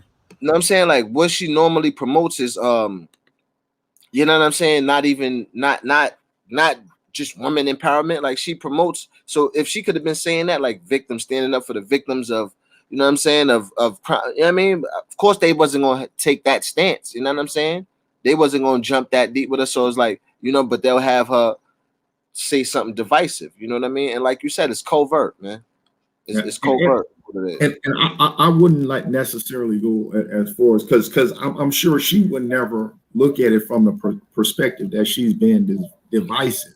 But it's just the way it's used. Yeah, and they're gonna play on that because she's human. They're gonna play on that ego, on that. So she's thinking, oh, it's women empowerment, so they giving her some power in that platform. So of course she's not looking at it like that. She was blinded by the opportunity, I think, in all honesty, you know what I'm saying. But when a brother come back to him, hope he bring that knowledge out about the Cadillac history. Yeah, but the other problem is that we've done that to ourselves, to to some degree, because, and this is what I mean by that. Again, one of the things that I do, and it's very close to my heart, because I'm very strong about Black family and marital relationships, and the Black and family period for anybody. And part of the issue becomes when we have women that are being successful, we have to be able to match them and bring someone into the picture that is on their level or they're supporting with them. And we've hurt ourselves to some degree, because we've had those songs like the Beyonce song, you know, we make our own money, do our own thing. And then you get all the way at the top of your game and be all alone. You to the left, to the left. I mean, I'm talking about in church, out of church. I have a lot of people to come, what's going on? Why can't I find this? Why can't? Because their mentality has been shifted. They've been so focused on driving and successful that they forgot about the rest of the picture. And everybody wants a full life to prosper in every area. So sometimes we get to the point where we're so prideful and arrogant in the things that we do that we go, okay, well, I don't need a man for this. Well, you don't. Everybody can do everything for themselves. And I tell people this all the time. I say, a man doesn't need a woman either. You can do everything by yourself. But why would you want to? Yeah. We ain't complete. Like I said, I feel like when it comes to women, they are, you know, I appreciate women. Like, I feel like we're not a whole human being, man. I feel like a woman and a man coming together, that's what a complete being is, man. You know what I'm saying? So we need our women. We need their leadership. Absolutely. And women need men. And I'm going to tell you, there's biblical precedence for what you're saying.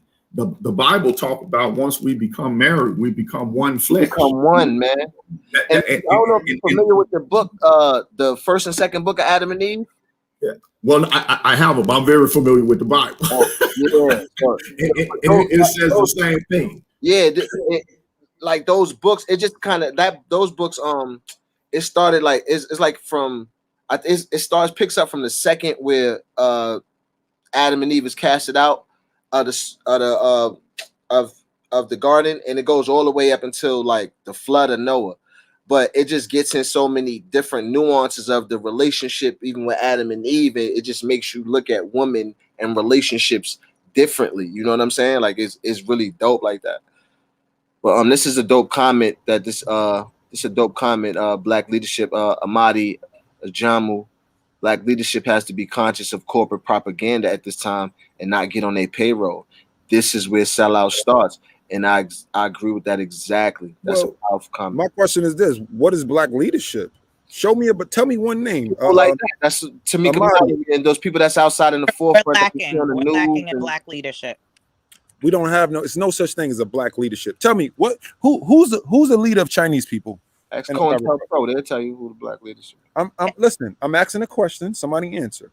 Who is the leadership for Korean people in America? Well, it would be a famous Korean. Just say no, man. Just say it doesn't exist, man. Like, it's okay. We all know it. There is no leadership for Koreans. There's no leadership. Who's the leader for Jewish people in America? I mean, they stay internally.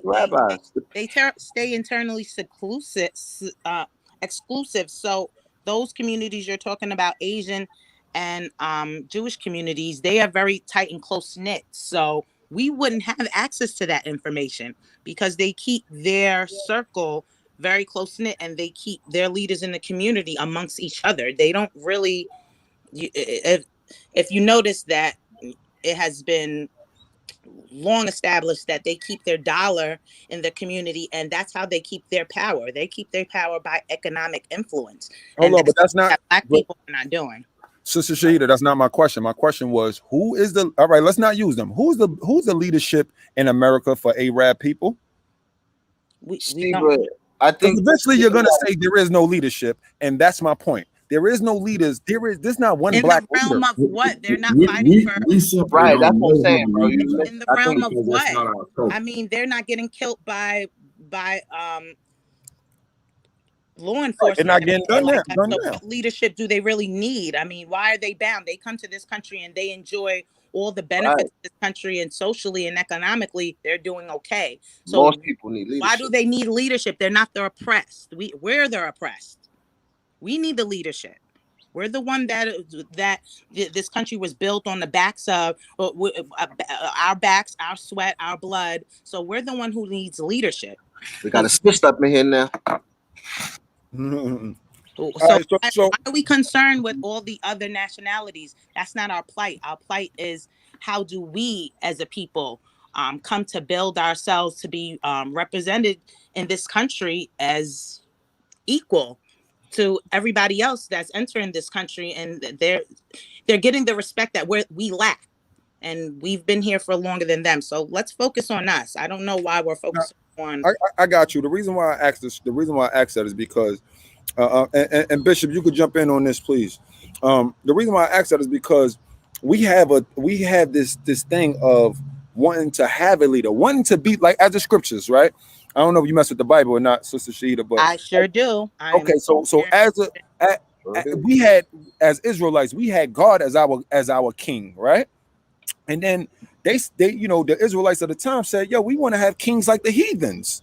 And Moses was like, Moses said to God said to Moses, like, "Yo, they're not violating you, they're violating me." So this is the thing. If we always looking for leadership to be like them, to be like the other nations, we're never going to come back to God. Therefore, we will never come out of this oppression. We went into oppression together. Black men, black women, black children went into slavery together. We came out of slavery together. We went into Jim Crow together. We came out of it together. We went through that crack epidemic together. We're here together. Black Americans. Let's not. No, that's what I'm being specific. I'm being specific. With Black Americans, because that is our plight. That is not an international. No. All right. You're right about that. I'm saying black as in Black Americans, colloquial term as in Black Americans. So yes, as Black Americans, the reason what this whole Tamika Mallory commercial is about is showing the division. If we came through slavery all the way to now together, how can a person who's aware of this information, how can she make a commercial, partake in a commercial where it clearly shows division between black men and black women? Okay. Let me just finish my statement. It clearly shows division by the lack of not seeing the man, the protector class of the woman. So you have the floor now, Sister Sheeta. Thank you. Okay. So my thing is, do we know that there are positive Black male influences in Tamika's life? Do we know that about her? Yes, we do. Farrakhan is one. Al Sharpton is another. Even though I don't really agree with the doctrines of these people, but they are positive male role models. So to answer your question, okay, I'm talking about in her person. That's different than her growing up, her upbringing. Has she seen strong Black male figures in her life? So is her father involved? I mean, these are all you're asking about a glimpse into her mindset. These are all factors that play a part. Sister, real quick, sister, her father and her mother was activists. Okay. But and that's my point. You didn't hear no mention of, I come from a long line of strong activists, or a long line of strong people. Okay, I come from a long line of women, strong women, like the men. Like, we didn't partake in anything, So like society kind of bullies that agenda for us for the absence of the Black man. I mean, the Black man, and I don't know if you see this as a relatable issue, but the Black man is not present in a lot of our homes. Take me, for example. I'm just going to put my own personal story out there. I have 7 children by the same man, and he is not in the home, and he's never been in the home. He's always let the streets and jail and other factors that really don't benefit his family. He has let that distract him from being in the forefront of his mind, the upbuilding of the Black family.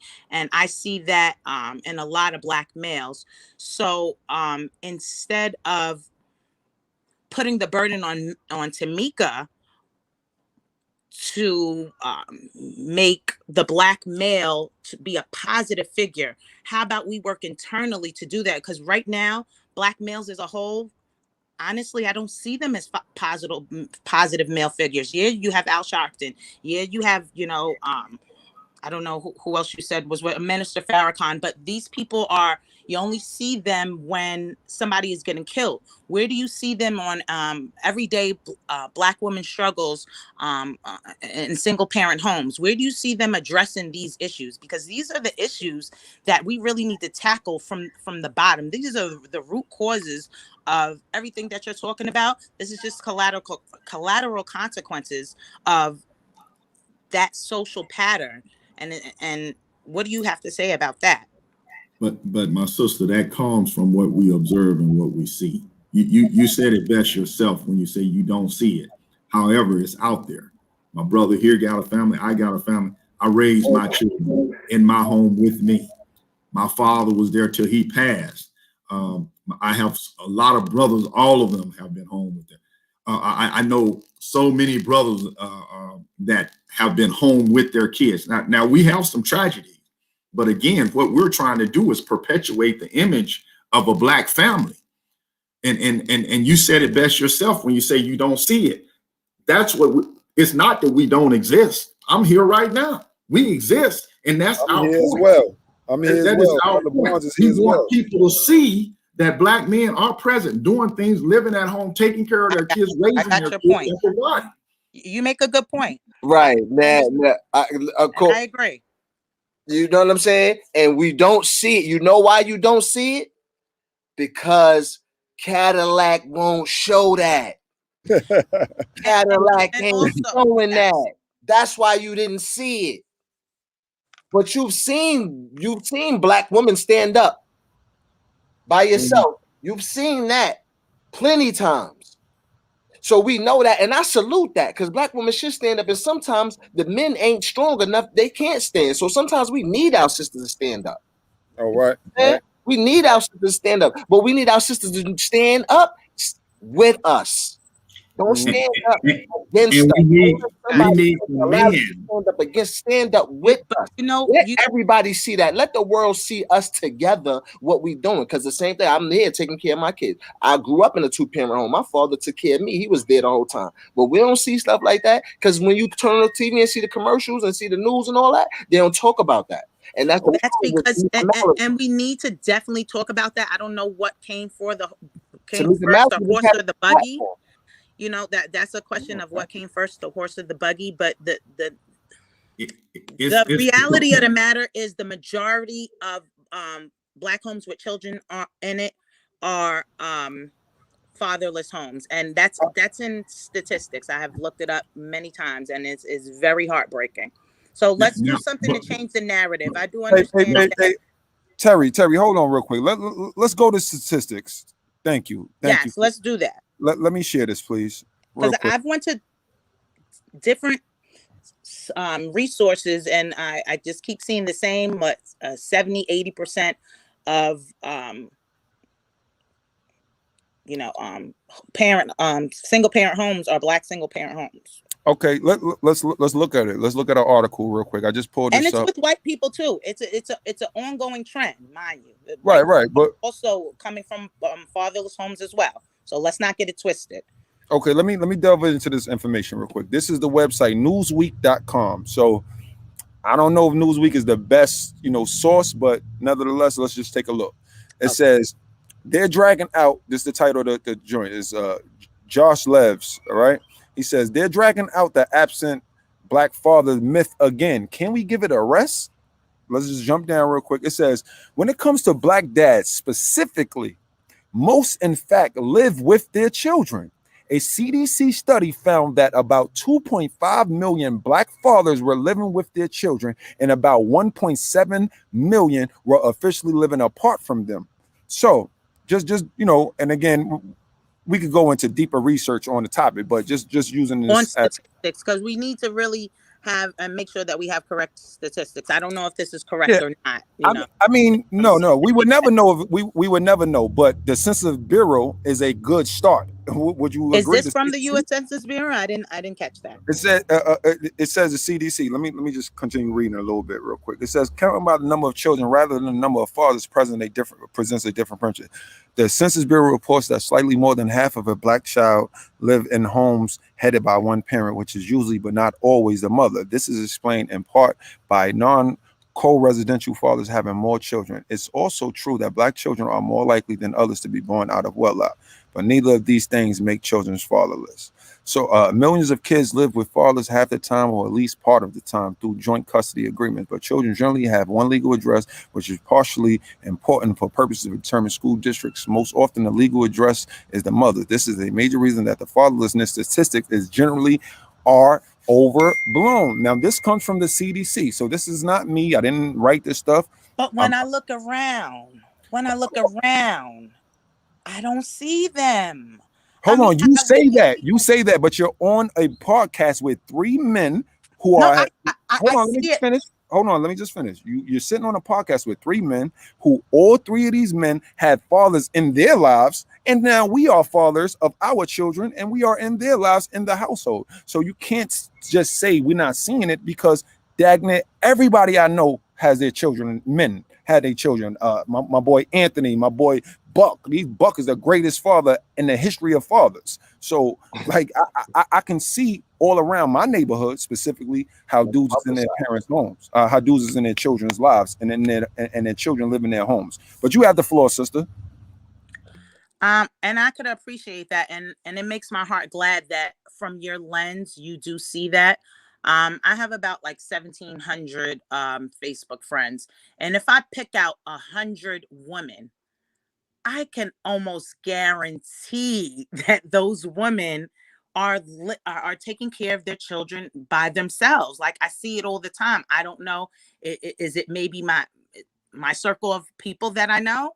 I'm not sure. Is it maybe the demographics of where these people are from that I happen to come in contact with? I'm really not sure. But when I look in practical terms, because theory and practicality are two different things. Can we agree on that? You know, this is theory. We're taking a data pool from the U.S. Census that if that's what they're saying, the resources, the U.S. Census data, where it could be skewed because people are, getting from the government saying that the parent is not there, then it's two parents home. So that can be a little bit skewed. But I want to talk about from where I see from my lens, what my actual eyes have saw, and a lot of my friends are doing it by themselves without a black man in the home. And that's where I want to start with. I commend the men that are doing what they're supposed to do. It makes my heart glad that there are still some out there, and that there are more than really it seems to be presented in media. But what can we do about the influx of men who are not there? Let's again, that's solution. That now we're talking. It be a Cadillac commercial. We got to get deeper than that on how we right. But that's part of it. The image that's being presented is part of the problem. Again, because we're perpetuating a stereotype. Now, if you want a man to actually step up, let's actually bring the same kind of representation there so that he sees a role models of men doing what men are supposed to do. So when we get a young boy, and you said it best, sometimes, and I take issue with that too, because just because the women that you don't know the fathers. Maybe they have 50-50 custody. That's the whole problem. I'm basing off what I see. I'm basing off their testimonies. That's what I'm basing off. That's valid. That's valid. But I do know that in a lot of cases, either it's shared custody or the men they're putting up the money to actually support the kids. So, but that's neither here. We're talking about solution. I like to work on the solution. The solution to the problem is what we're talking about. If we have a problem with men not seeing men being responsible as men, it's our responsibility to actually present that picture so that they have a standard to actually start to shoot for. You see, if we make the standard and we say, oh, everybody is like all the men are away from the home, they're not taking care of their kids, then you got the young dudes coming up saying, oh, that's just the norm. Right. But when you got brothers saying, no, man, you got to you got to toe the line. Look at this. And we see examples of that. Then guess what? Those brothers say, oh, I'm going to stay with my woman. I'm going to take care of my stuff. I'm going to be responsible. That's how we bring about a resolution and a solution to this problem, is by first giving them positive examples of men doing the right thing. It starts there. And that's all we're saying. That's what I'm saying. Can I ask a question? I want to ask a question to the sister. Okay, now you said you have come to this conclusion because of things that you have seen in your personal life, right? Now, I know we have a few different types of things that make impressions on us. Now, I just want to ask you, knowing that you have came to that conclusion because what you have seen through, friends of yours, if you had seen if you had seen depictions like on TV, commercials and things like that of black families more and black fathers being in the house more, do you think something like that could have swayed your view on black fathers? No, I got to see it in practical terms. Like I said, it has to be real for me. See, you guys are thinking very theoretically. If we put them on TV, this is going to perpetuate black men being better fathers. No, that's an assumption, it's an assumption based off of this, though, sister, right? Because no, but let me finish. Okay. Because I also want to talk about not what I'm seeing as an adult. I also want to talk about where I came from, which was an inactive black father. Again, my mother was an attorney. I was his only child. And he couldn't get it right. And he wasn't a drug dealer. He wasn't in the street. He always had a good job. He wasn't a hood man. Yet still, I still see the parallel in him and my own husband, who did come from another side of the tracks, who didn't have work ethic and work history, but yet still the same result. Matter of fact, actually, the person that didn't have my husband, who doesn't have all those accolades that my father might have, my father has a college degree and stuff like that. He's actually doing a better job that my father did being present. And he has 10 kids as opposed to my father having 1. So again, this is cross-generational, and this is like something that has happened not only in my life firsthand as a child, but now also growing up. So you guys telling me that there's different out there and me not seeing the evidence, that's a disconnect for me. So although I want to believe you guys that you guys are, representing a bigger population than what I'm really seeing, I got to see that in my everyday life as well. For it to be true and tangible for me, a tangible truth for me. I got you. I understand. Brother Barnes, you wanted to say something? Or Brother Terry? Yes, I wanted to say something real fast. Right? It's two points to that, right? Is an explanation that I wanna give to you, right? First of all, we have to understand that we have personal experience that's going to weigh on us, but we have to look at things in a whole. It's levels in life, right? We can't just say black or white. It's a culture thing, and it's an environmental thing at one point. You know what I'm saying? So when we're talking about your father, right, and then your baby father, and those, like, for you to put without, and this is the other thing you said, like, seeing those things in the public doesn't have a way on you. Like, these are scientific facts. These are plenty different facts. Like that's why they have television and media and things like marketing and media and things, and being impression on your mind at a young age and seeing things in the public. Plenty people that didn't experience things. Most people that pray and worship for things is not because they had physical experience with those things. It's because they see those things out. So the depiction of those things. So people all the time gravitate towards things that they see in the media. So that is something that I don't know how if you don't media is also non-realistic. So let's talk about okay, it's not realistic, but it still representation feeds your matters, right? aspirations. If we're talking about Black representation matters, let's start making the Black people be seen in doctors' offices, doctors, as lawyers. I think that's really what matters. I think we're weighing too much in on what media can do. How could a person? Okay, hold on, bro. Hold on. Let her finish. Let her finish her thought, please. I want to hear her full thought. Go ahead, sister, please. So let's take it deeper than that. I don't want to see commercials before I see a Black doctor in the doctor's office giving my child immunizations. You know what I'm saying? I don't want to see that before I see a Black accountant handling my mom's business taxes. I want to see those, but let's make Black representation real. Forget about the media. What are we doing about that? Because you're saying Black representation matters. So how can we make Black representation? Listen, this is what I'm thinking. Media is the only way you are going to see that. How is one person going to see all the Black? It's plenty of Black doctors, but you wouldn't see them if you're going to a doctor. If you're not going to that particular doctor's office. For instance, I live in Atlanta. Look, for instance, I live in Georgia. Okay, right? If we have all these Black men that's doing this, let's go out and put them on the forefront of media. I don't want to see actors. All right, but who controls media, sweetheart? How we going to put them on the front? We can control media if this is what, if you're taking this as a personal offense, then it's up to you. That means now you have a personal responsibility to change it. So now let's see how we can get into media. Now let's see how we can infiltrate media and change the narrative. What are we doing? Why are we waiting for Tamika Mallory to do it? If Tamika Mallory's not doing this, then what are we going to do about it? Right, we're gonna have an intellectual dialogue. We're gonna call her out. Let me interject real quick. Because you say like this is the part where everybody fails to realize. The great elder Nelly Fuller said this, right?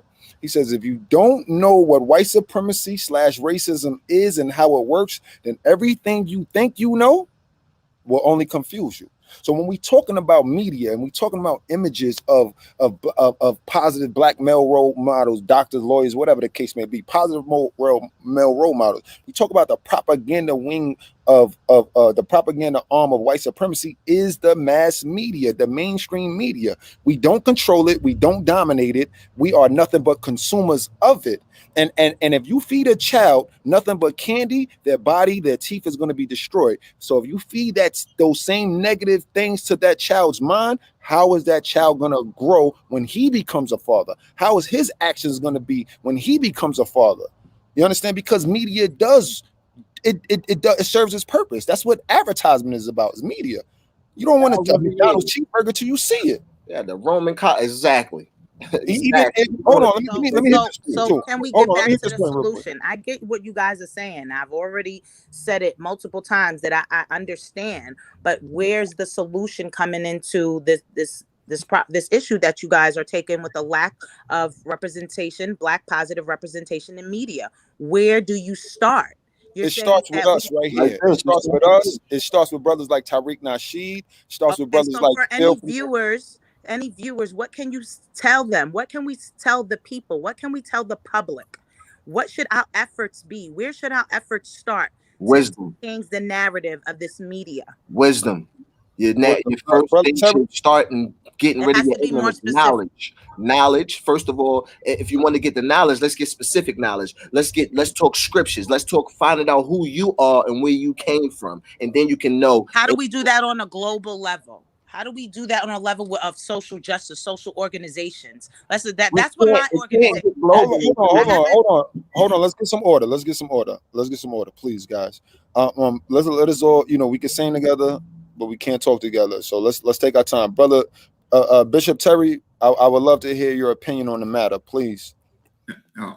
First of all, I just like to say thank you, sister, because I wish it was more women on here because it appears like you having to support carry the whole load.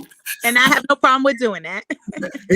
and we're not attacking you by any means. And I'm not taking it as so. Yeah. So but you said something. Where do we start? It starts with the hope, the faith, the dream, and that is shaped by what we observe and what we see.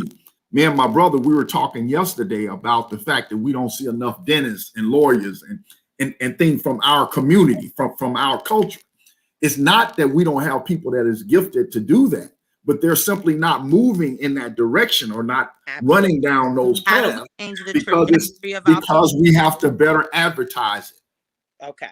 And that's our point. It has to be advertised so that we see that as a potential and a possibility. And how are we I like shows like Blackish. Oh, doctor, advertiser, agent. Successful. There's tons of careers out there that are very profitable that end up with us being in a successful and a prosperous position, but we don't see them, and so the children don't work in that direction. You brought up accounting. How many times is accounting even introduced in our school system to our children? That's the problem. And if the commercials and the places and the things that they see, if they're not seeing that, then of course they're not going to go or move or work in that direction. If all they see is basketball and drug dealers or entertainment, that's all they're going to shoot for. That's not all, maybe, but that'll be a lot of shooting for that when they could be shooting. Why we got more black dentists and optometrists? Right. Let me pose this question to the panel. Hey, Bishop, let me pose this question to the panel. Do everybody here believe in predictive programming? Or first of all, I guess do everybody know what predictive program is? And then if you know what predictive programming is, do you believe that is real? So start with you, Sister Shaida, please. Do you believe in? Do you believe? I mean, are you referencing like the power of the media? Is that? Whatever. I mean, you looking into my question. I'm just saying, answer the question as you see fit. Whatever you think I'm thinking. What do you believe predictive programming is, and do you believe it to be true? Well, I believe that society is always working on an agenda that we may not be conscious and aware of. And I do believe that media does work on a subconscious level, and that ignorance to that fact does make us susceptible in being influenced by media negatively. So as many of you before, it starts with educating our people. But my whole thing is, how do we do that? And none of you guys have really answered my question. We've just been reiterating the question over and over. You said, allow me to answer that. Hold on. Let me just finish. I'm saying, how do we implement ourselves in the media? You said that's what we should do. Where is the first step to where we can take responsibility for our own media and our own influence over our own people? When are we going to take responsibility to do that? And how do we do that? How do we get on a platform? Where do we start? What platform do we start pumping this propaganda, this positive propaganda that we want into our communities?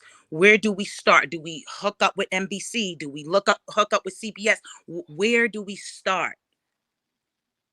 All right, Bishop, same question, and I guess you can answer the question at the same time if you could.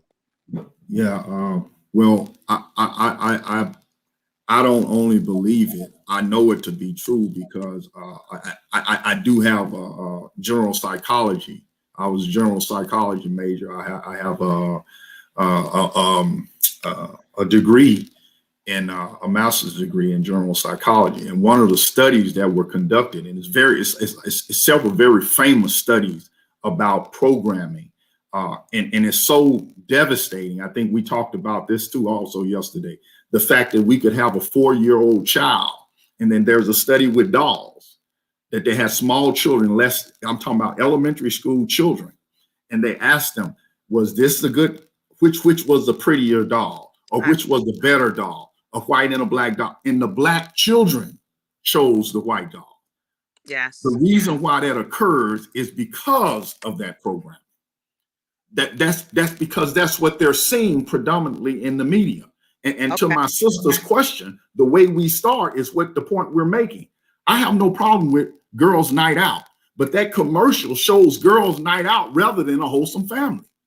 Mm-hmm. Where is the male representation? They could have made a commercial with her man going to eat dinner. Why didn't we make it? Why are we talking about it? That's all we're saying. So we're the conversation is simply for us to do that. There's tons of people out there making it happen. Like I said, the show Blackish, there's a whole series of those shows that show black people in a positive light doing positive things. We have to start shaping and taking control of the images that are representing us, because those images that represent us are having an effect on our generation and the generation that's following us. Our children are seeing these images and it's shaping their perspective, and it's not shaping us in a good light. If we want to change it, we have to change what we're allowing them to see. That's all we're saying. Okay. So my question is, so now that we are in this digital wave, right, of social media and YouTubers and all this, there's so much opportunity for advertisement, right?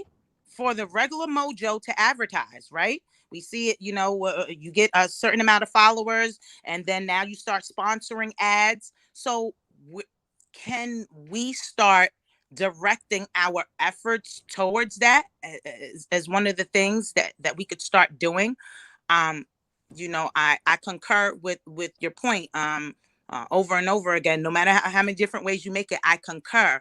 But I want to see, how do we show the common person how to do this?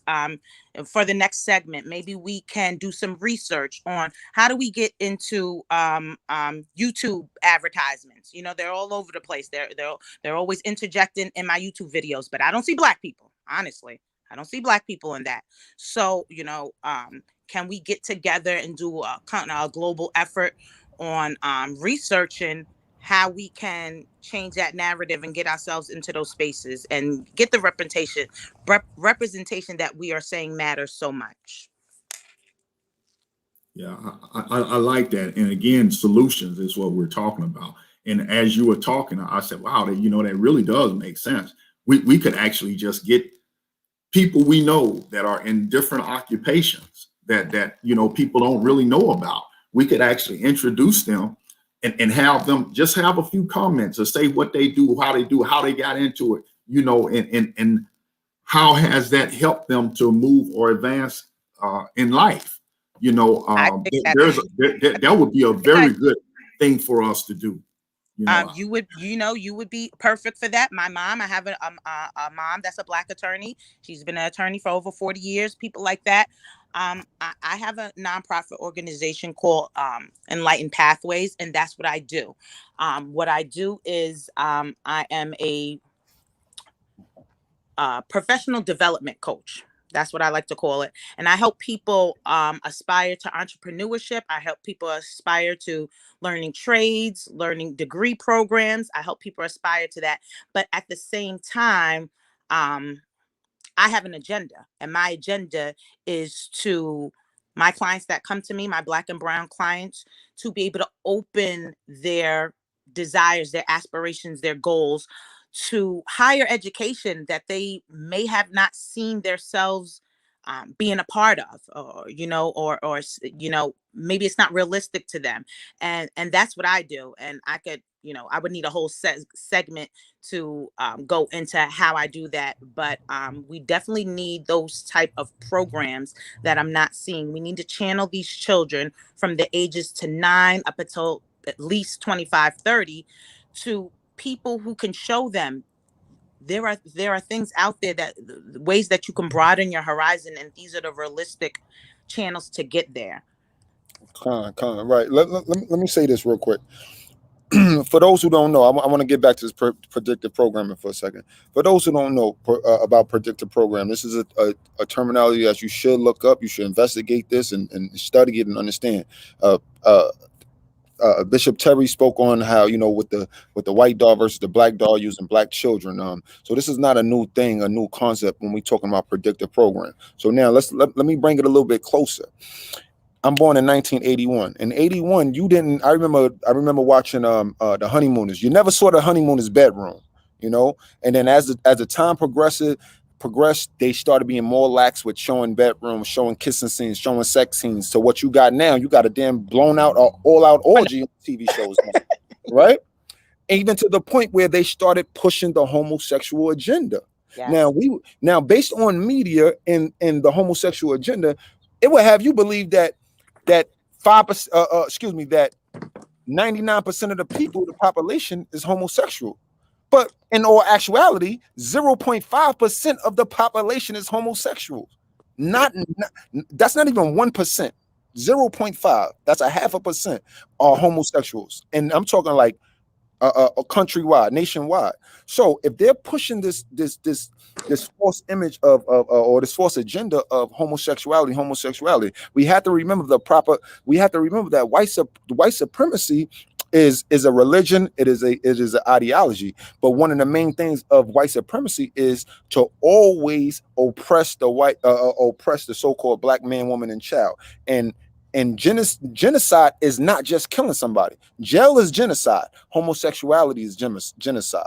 Absolutely. So when we see these things being perpetuated on our people, specifically in our communities, is perpetuated on us.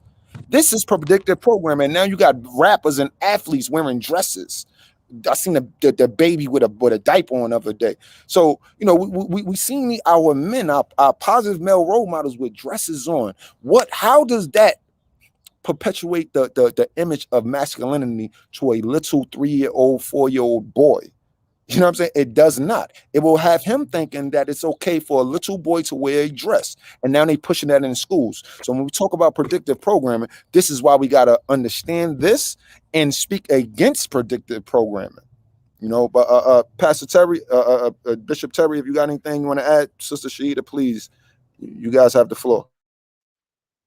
No, I think you're spot on. And that was an excellent example. And as we were saying earlier, podcasts like this, where we're actually talking about our issues, this is the way we need more podcasts, more involvement of our people speaking about our issues and then bringing solutions to the table. Part of it is simply exposing us to what really is out there. 0.5%. But when you look on TV shows, there's not hardly any TV show you see now that doesn't have some type of representation for the LGBT WXYZ community now. And that's real talk. Every show almost has some character in there or something of that nature. But we know the reality is that doesn't really exist.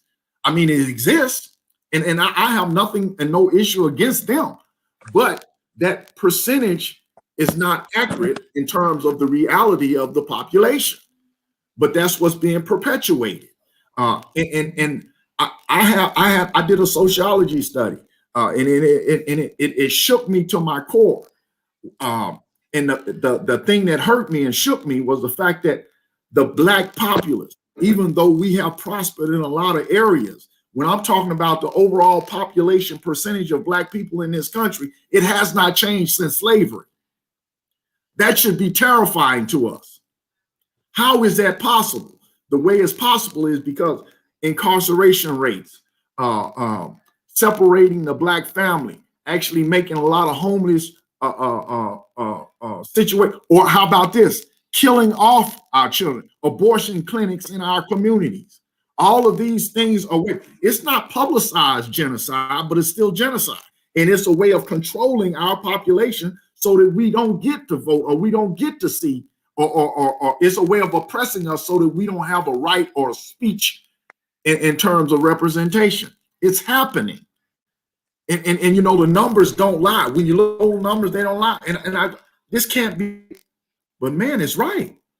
How can we be at the same percentage with all the success and all the freedoms that we have that we were at the time of slavery?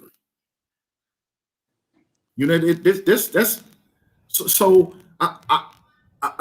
this is not an attack on anyone or even my sister, Mallory. That's not what we're doing. We're simply saying we have to change the narrative so that we are representing ourselves in such a way that our children and our children's children see the potential and the possibility that we want them to achieve and not just the status quo.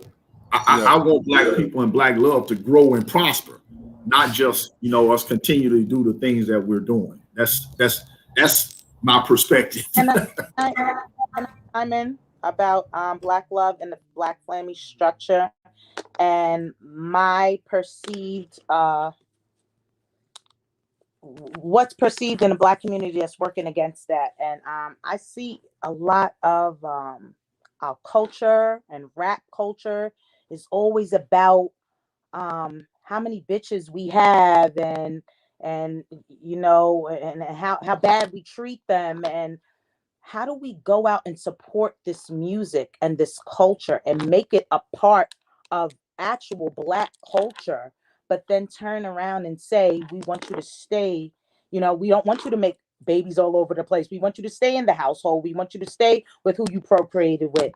How do we do that when we're doing such a disservice to ourselves by the things that we spew? We spew hate against our own women in mainstream media, by way of hip hop culture.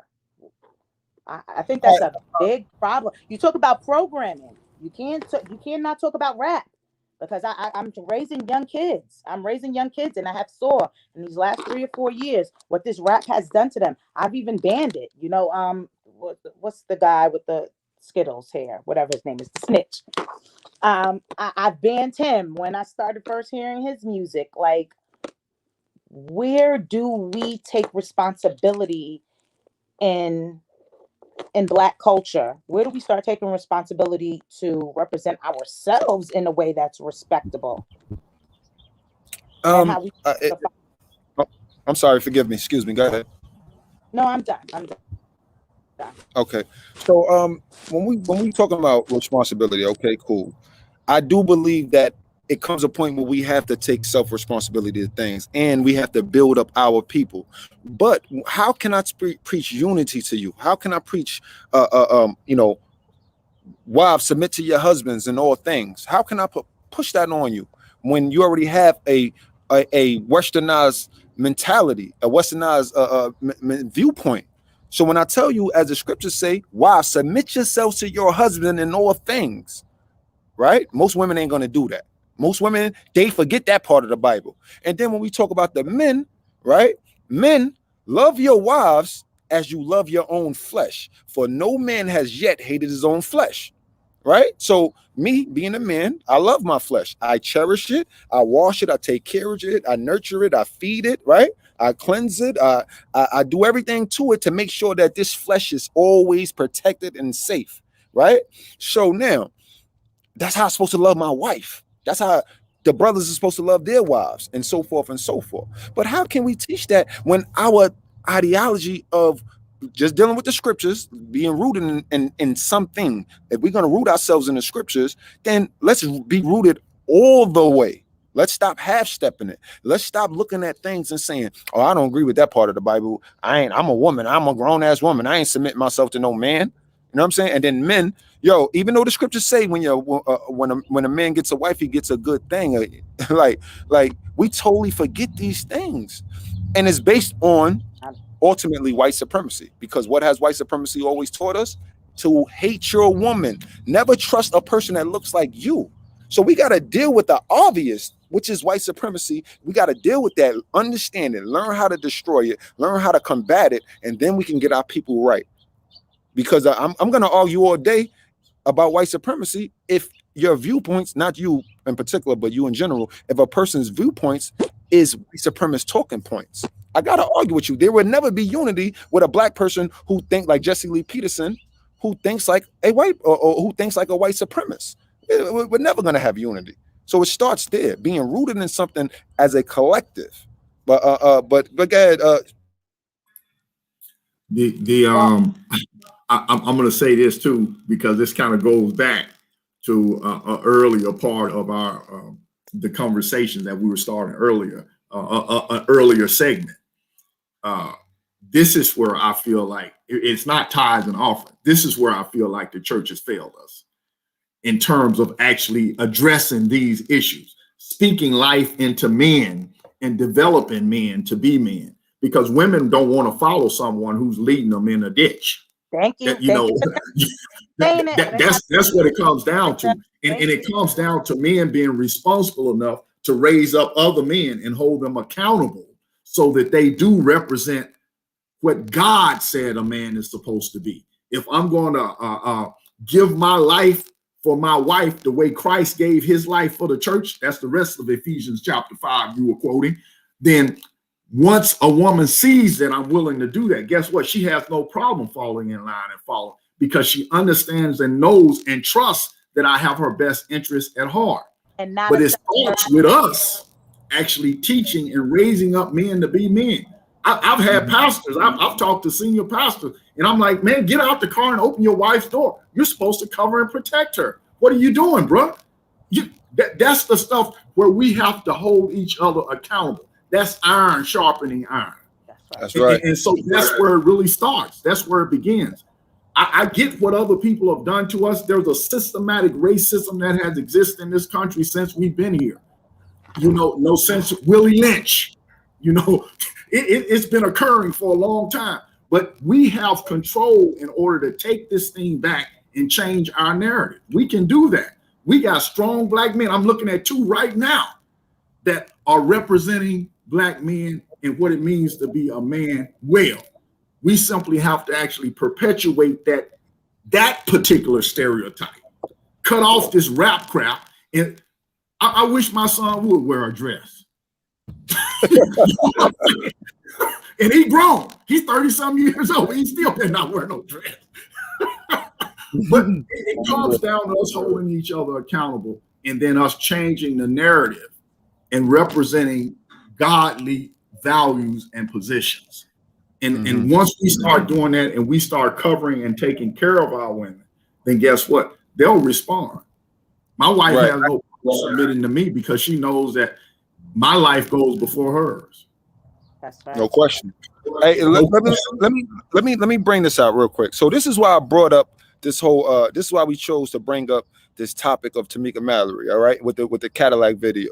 So we just seen one particular thing, but let's look at some more of the things she said that is outlandish, because at some point we have to deal with accountability, right?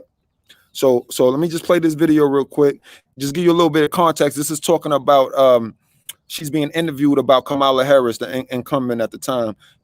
Kamala Harris. This is December 19th, 2020. And the 2 Senate seats in Georgia.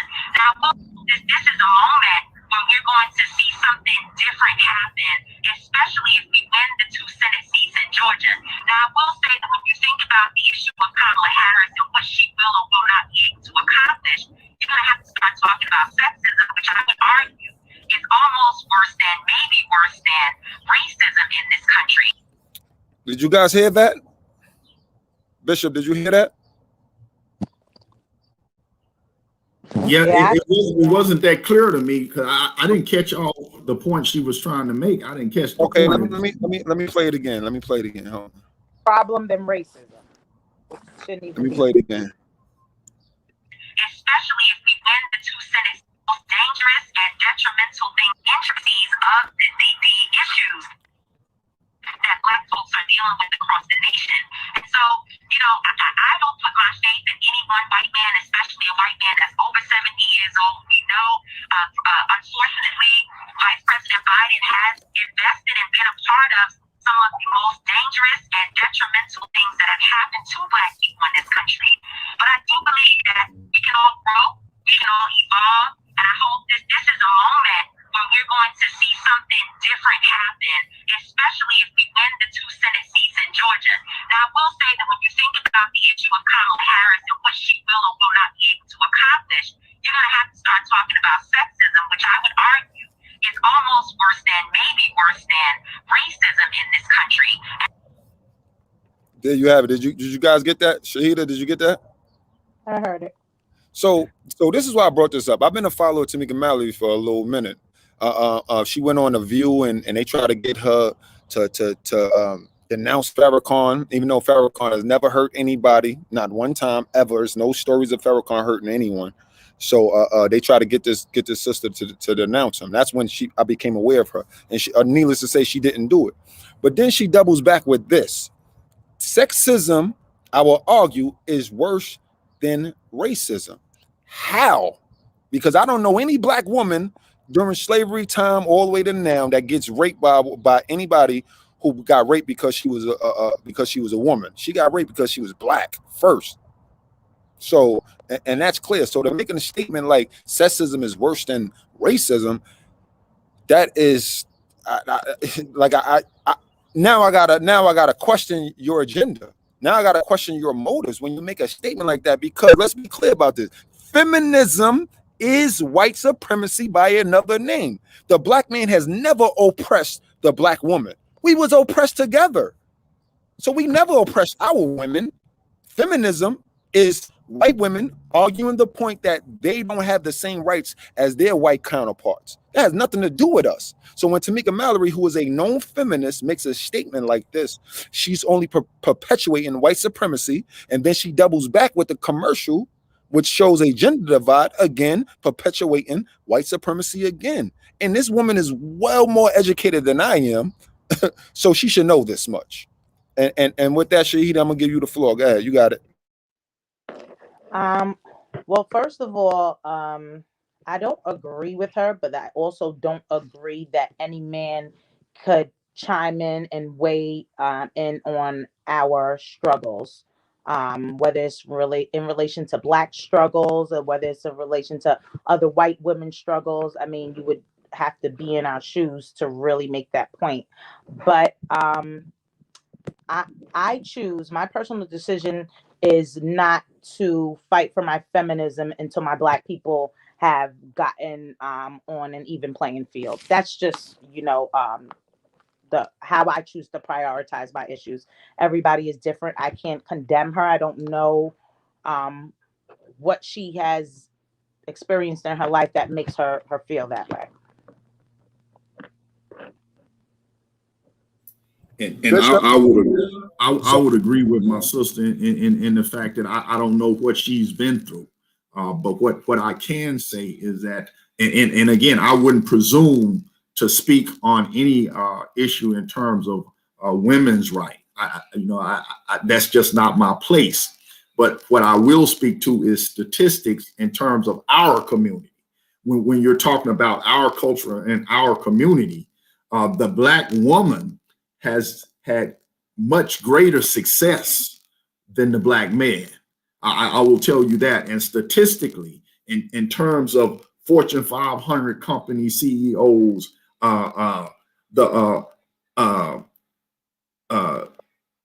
actual average salaries, black women are much more successful in leading in terms of the black male in most of those areas, particularly if you start examining per capita. They're way more successful. So I wouldn't necessarily equate sexism in terms of our community first, because I believe that women, in terms of our community, is having the same level of success in terms of salary as men or better. But, on the whole, we do know that women in general have a lower salary. There is a gap, a salary gap. That's a reality, and there's no need to try to fight against that. But in terms of our particular culture, that's not really the case. The black and the brown culture, in terms of salary on the whole, we're at the bottom, followed by, white people are higher, but then, Asians are at the top of the salary profile. So there are some truths in terms of at those other echelons in other communities that there is a big gap with sexism. But in terms of our community, that may not be a point that I would actually push if I was a woman, because that's not really the case. Right. Let me ask this question real quick. And go ahead, Bishop, you're gonna mute your mic, please, because it's a quick question, and I'm gonna bring out a scripture. So my question is, because I hear you say, I hear you and her both saying, like, or alluding to the fact that you shouldn't have to judge somebody. We shouldn't be in a place to judge. So my question is, all of us being Bible-based people, whether forget the doctrine, but we all are rooted in the scriptures. So my question to you guys is it okay to judge people? and accountability and ask for accountability. Is it okay according to the scriptures? Is it okay to judge? And if it's okay with the scriptures, should we not do it? Well, judgment. Well, the Bible says that judgment starts at the household of faith, and we're supposed to hold each other accountable according to the scripture and according to the will of God. So that's kind of a misnomer. People say, "Oh, we should not judge lest ye be judged." That's also a scripture but that's more in application of non-believers. So I don't know that person's situation, but I do know that we do have a right to judge, but we can't always be righteous judges because we don't have all of the information. That is what turns into a problem.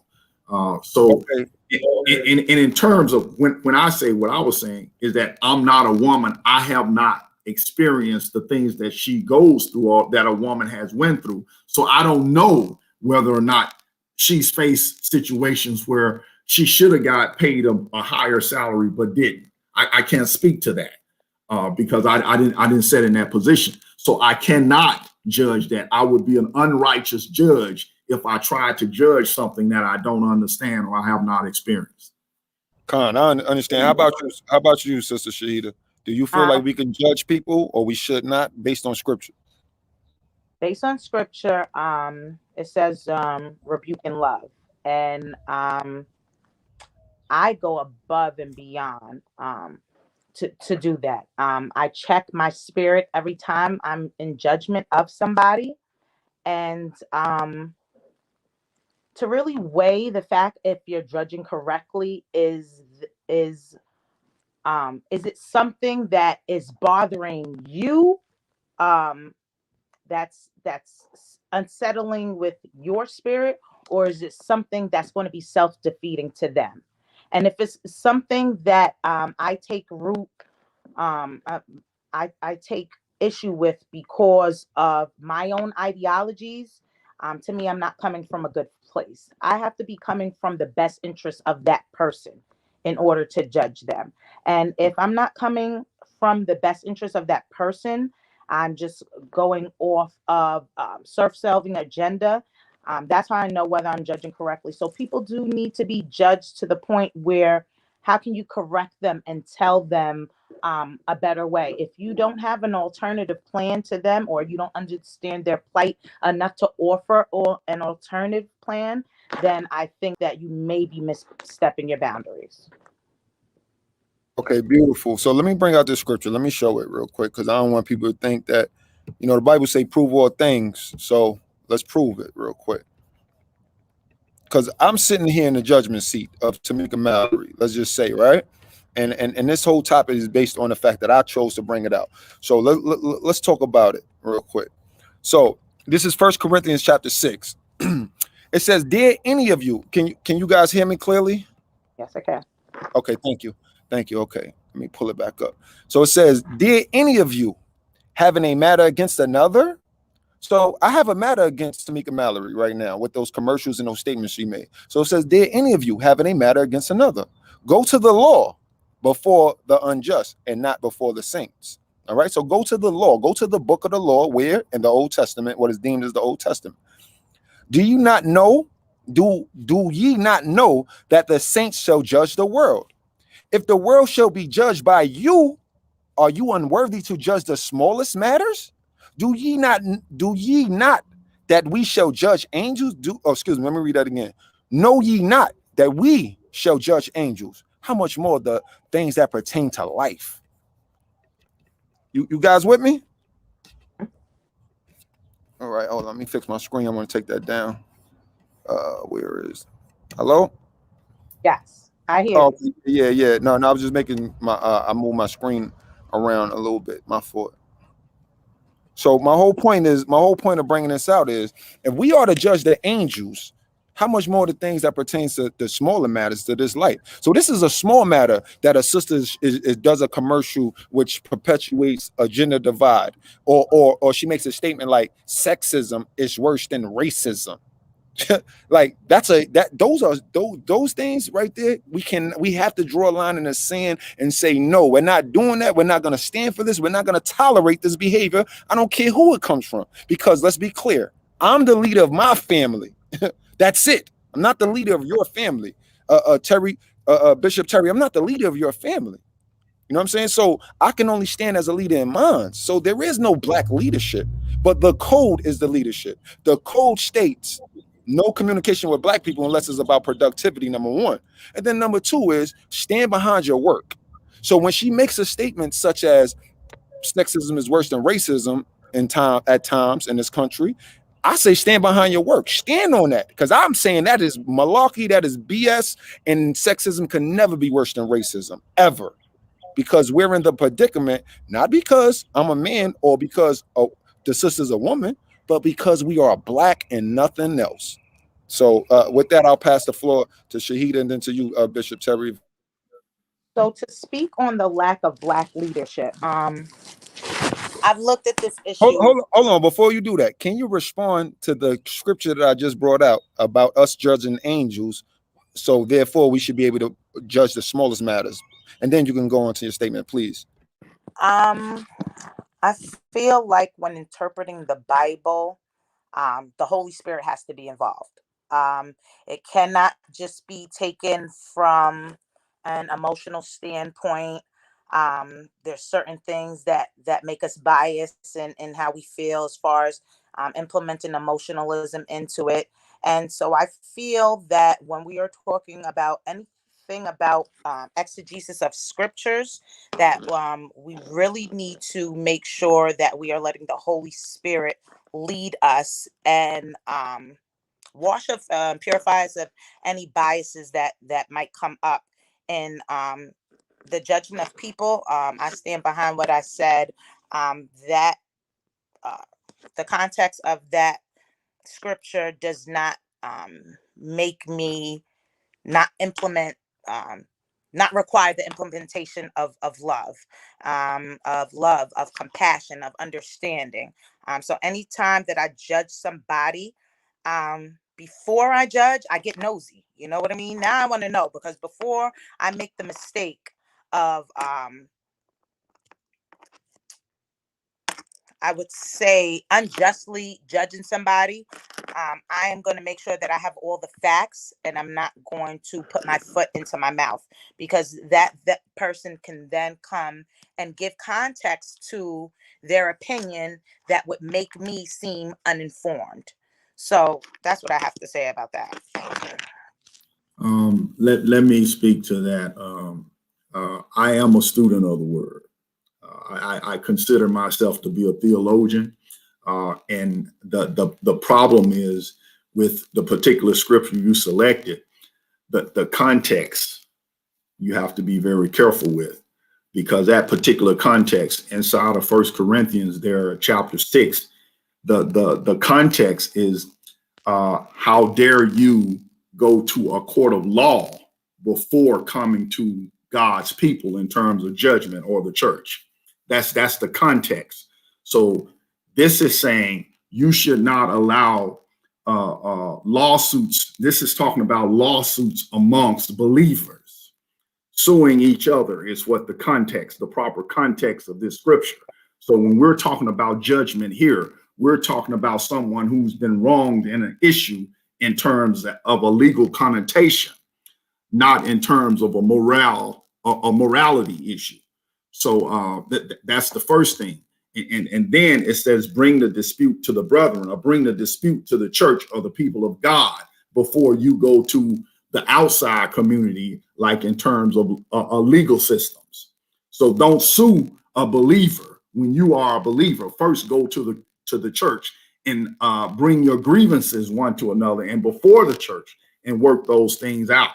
That's the context of that particular scripture. So I think you got it a little shaky. If you really want to look at it again, you can look at Galatians chapter 6, verses 1, where it says, even if we find a brother or sister who has been overtaken in a fault, it says, you that are spiritual, restore them or bring them back to the right place, not necessarily judge them, but restore them. In case you yourself be caught up in the same type of situation.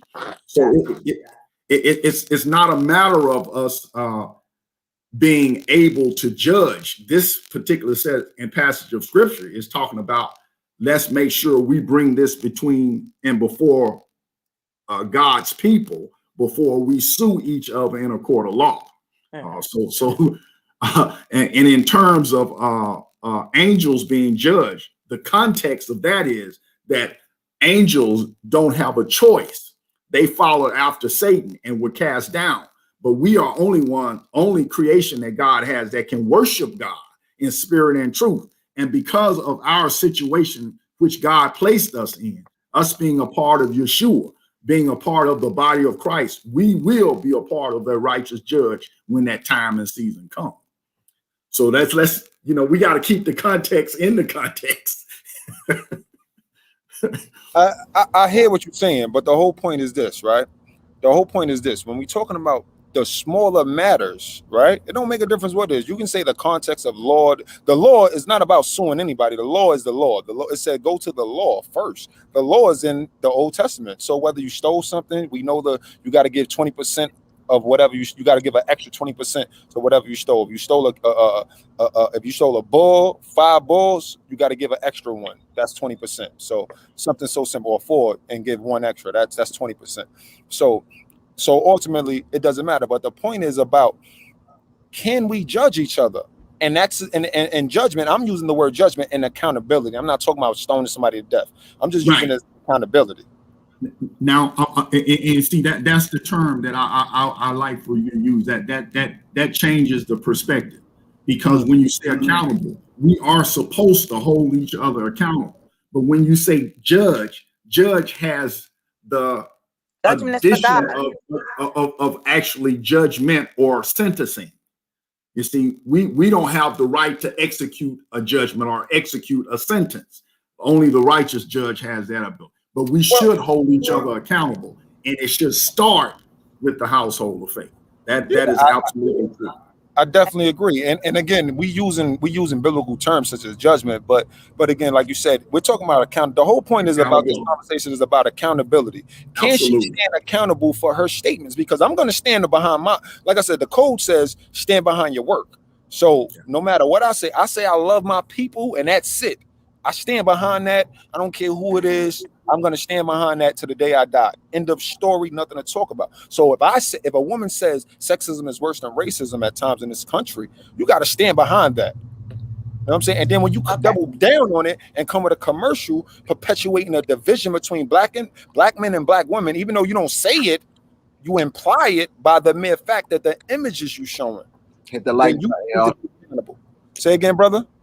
No, I said hit the like button. So yeah, what I was saying about the what I was getting to when I was speaking about the lack of black leadership is this is one of the reasons we have such a severe lack of black leadership, because it's very hard for today's black leaders and this new generation to stay middle of the line. And Tamika's comment is a direct reflection of that. When you're standing for a people, and a people as broad as the black diaspora, you're going to have, now within that black diaspora, you're going to have the LGBT community, you're going to have women, you're going to have men, you're going to have educated people, you're going to have non-educated people. And so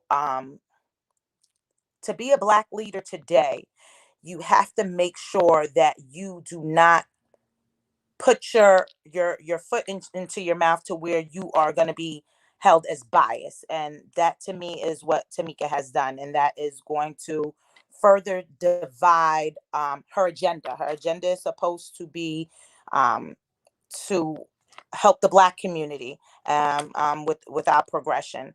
And I think as far as accountability, she has to have people in her circle to be able to check her and explain these things to her.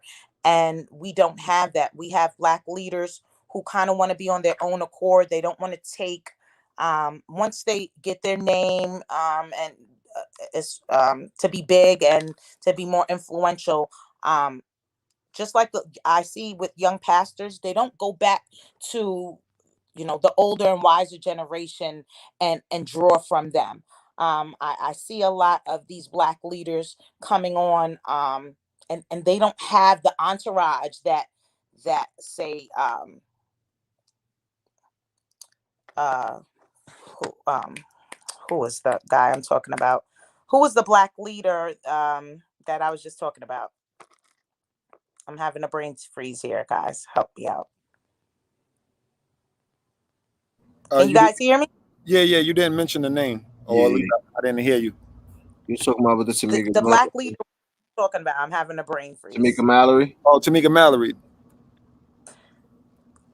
No, the Al Sharpton. I'm sorry. Al Sharpton. Okay, So cool. Al Sharpton has he always comes with an entourage. He always comes with other Black people like Jesse Jackson, and I don't see that coming from the current leaders that are trying to make their way and make a name for themselves. I see them kind of trying to get the spotlight for themselves, so then they're not incorporating other platforms. So therefore now they're personalizing it. You know what I mean? Now it's her plate. Now, okay, now I'm in the door. Now I have the public limelight. Now let me talk about what's on my heart.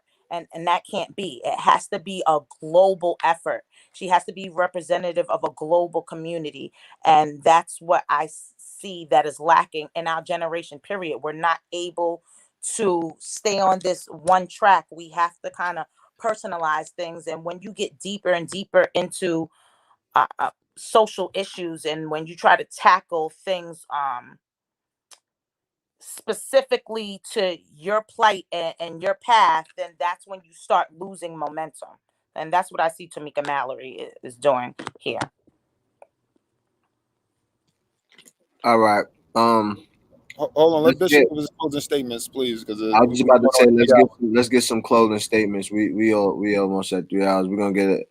I mean, I go around one time and let's get the closing statements. We're gonna wrap up this intellectual dialogue for this week, man. We every Sunday. But let's spin around, y'all, and let's close it out. Bishop, if you could give us go ahead and unmute your mic. Yes, sir. All right. Yeah. Hold on, Bishop. Before you go, I want to get your contact points. I want to put this in the comments so brothers can know how to reach you. Brothers and sisters know how to reach you. Yeah. My name's Terry Jones. You can find me on Facebook at Terry D. Jones. I'm one of the ministering staff at Kingdom in the Valley Christian Church. We have a Facebook page called Iron, the number 2 Iron. We do that every Saturday morning at 8 o'clock. Goes at 8 to 10. I'm also my wife and I together. We do provide marriage counseling at the church. So we do encourage people to join fellowships. I understand that a lot of times churches don't do all the things that they should be doing. And sometimes things are distorted, but we do have our resources are supposed to be in the church to help us to do things better. And we are encouraged by this particular podcast. And I look forward to actually being re-engaged at other points in time. But again, you can reach me even through my brother. Kind of reach out to me on Facebook or whatever. I do marriage counsel. We don't do it for profit. We typically do it free of charge. I don't charge. I don't have no agenda. I'm not looking for payment for anything except for your success in life. And my payment comes from God. I'm blessed and I'm highly favored because God has chose to put me in a position to bless me. So I'm going to be honest and truthful with you every step of the way, the best I know how. So if you got sons, I'm always excited to actually speak into the lives of young men and point them in the right direction. We have quite a bit of experience with finances and other things, so we can help you out. Reach out to us. And I'm just doing it the way God instructed me to do it. I'm trying to make disciples. So, amen, my brother. Appreciate y'all having us on. Praise. All praise. Thank you for coming in, Bishop Terry. And again, he already stated that he's not an actual bishop, but because of the leadership role that he plays, he's been given, the title as a bishop. So you can find Bishop Terry Jones or Terry D. Jones on Facebook. You can also brother to his stream at Iron to Iron on Facebook. Did I say that correctly? Okay, great. Yes, I said it correctly. All right, perfect. Let's get to Sister Miss Shahida. Could you give me how can we reach you? How can the brothers and sisters reach you? Yes, my name is Shahida Higgins. I'm actually on Facebook as Shahida Spencer. I'll spell it out SHAHIDAH Spencer SPENCER. I also have a nonprofit organization in which I help entrepreneurs form their businesses, as well as if you are interested in learning a trade or going back to school to switch gears on your career. I help with all of that. My services are free of charge. I do have business formation services that I charge a fraction of the price that other people charge for business plans, business formation, bylaws, anything to do with getting your new business and entrepreneurship's aspirations up and running. What's that nonprofit called? What's the name of it? It's called Enlightened Pathways, and I'll spell that out. It's ENLIGHTNENED.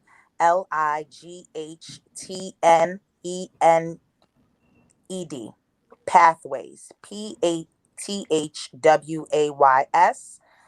I do have a website. It's called enlightenedpathways.org. You could also visit the website to set up free Zoom conference. I will let you know how I can help you or what capacity I can help you in changing the trajectory of your life, earning economic sufficiency and things of that nature. Also, I just want to put out there, I am a prospective law student. I'll be going to law school in fall of 2020. I did mention during the 2022, I'm sorry. I did mention in the podcast that I am also raised by a prisoner rights attorney. So if anybody is interested in how to seek higher education, how to get into these spaces as far as in the legal field, maybe in the medical field, I just want to encourage all my Black people. It does not matter what kind of criminal record you have. It does not matter what kind of lack of education you have. These things are attainable for you. Me, myself, I'm going to put my own business out there. I have 11 misdemeanors and I am going to law school. And I am not letting that 11 misdemeanors stop me. Even if you have class D and E felonies, you can still do it. And I make sure that I let my people know in on these little nuggets that we still have a chance. We still have a fighting chance, even though that we have a system that is working against us. Do not be your own worst enemy and let them encourage you not to go pursue your dreams, because they're definitely still attainable. All praise, all praise. Thank you. Thank you, guys. Go ahead, brother. You got it. No, I was just saying, appreciate you, sister. Thank you for coming in. You know what I mean? Giving us that perspective, representing, holding it down for the ladies, man. You know that. Yeah, you definitely was on the hot seat. I know it kind of felt like we was on your neck, but yeah, and I'm not a good public speaker, so I do want to apologize. I told Bonds, I told him, I'm like, Packy, I'm not a good speaker, and he's just like, just come on. So I'm actually out of my comfort zone, but I do. You're gonna get used to it because you're gonna be back too. Thank you. I appreciate you guys being patient with me, and hopefully, if I have the opportunity to speak on a public forum more, I'll get better. So thank you. I appreciate it. No problem. Success. Let me say this real quick. Success is never inside of the box of comfortability. So we got to get out of our comfort zone, and we got to take chances and roll the dice. Because I tell you this much: the man who chose not to take a chance is working for the man that did take a chance. So keep that in mind. But with that, we want to give all praises to the Most High God. True name is Yahweh in the Paleo Hebrew, and also to His only begotten Son, who the world ignorantly calls Jesus Christ, real name Yahweh Shah. With that, we're signing off. Thank you, everybody. We appreciate the support and love. Thank you. Shalom. Shalom next week. Bye, everyone. Thank you.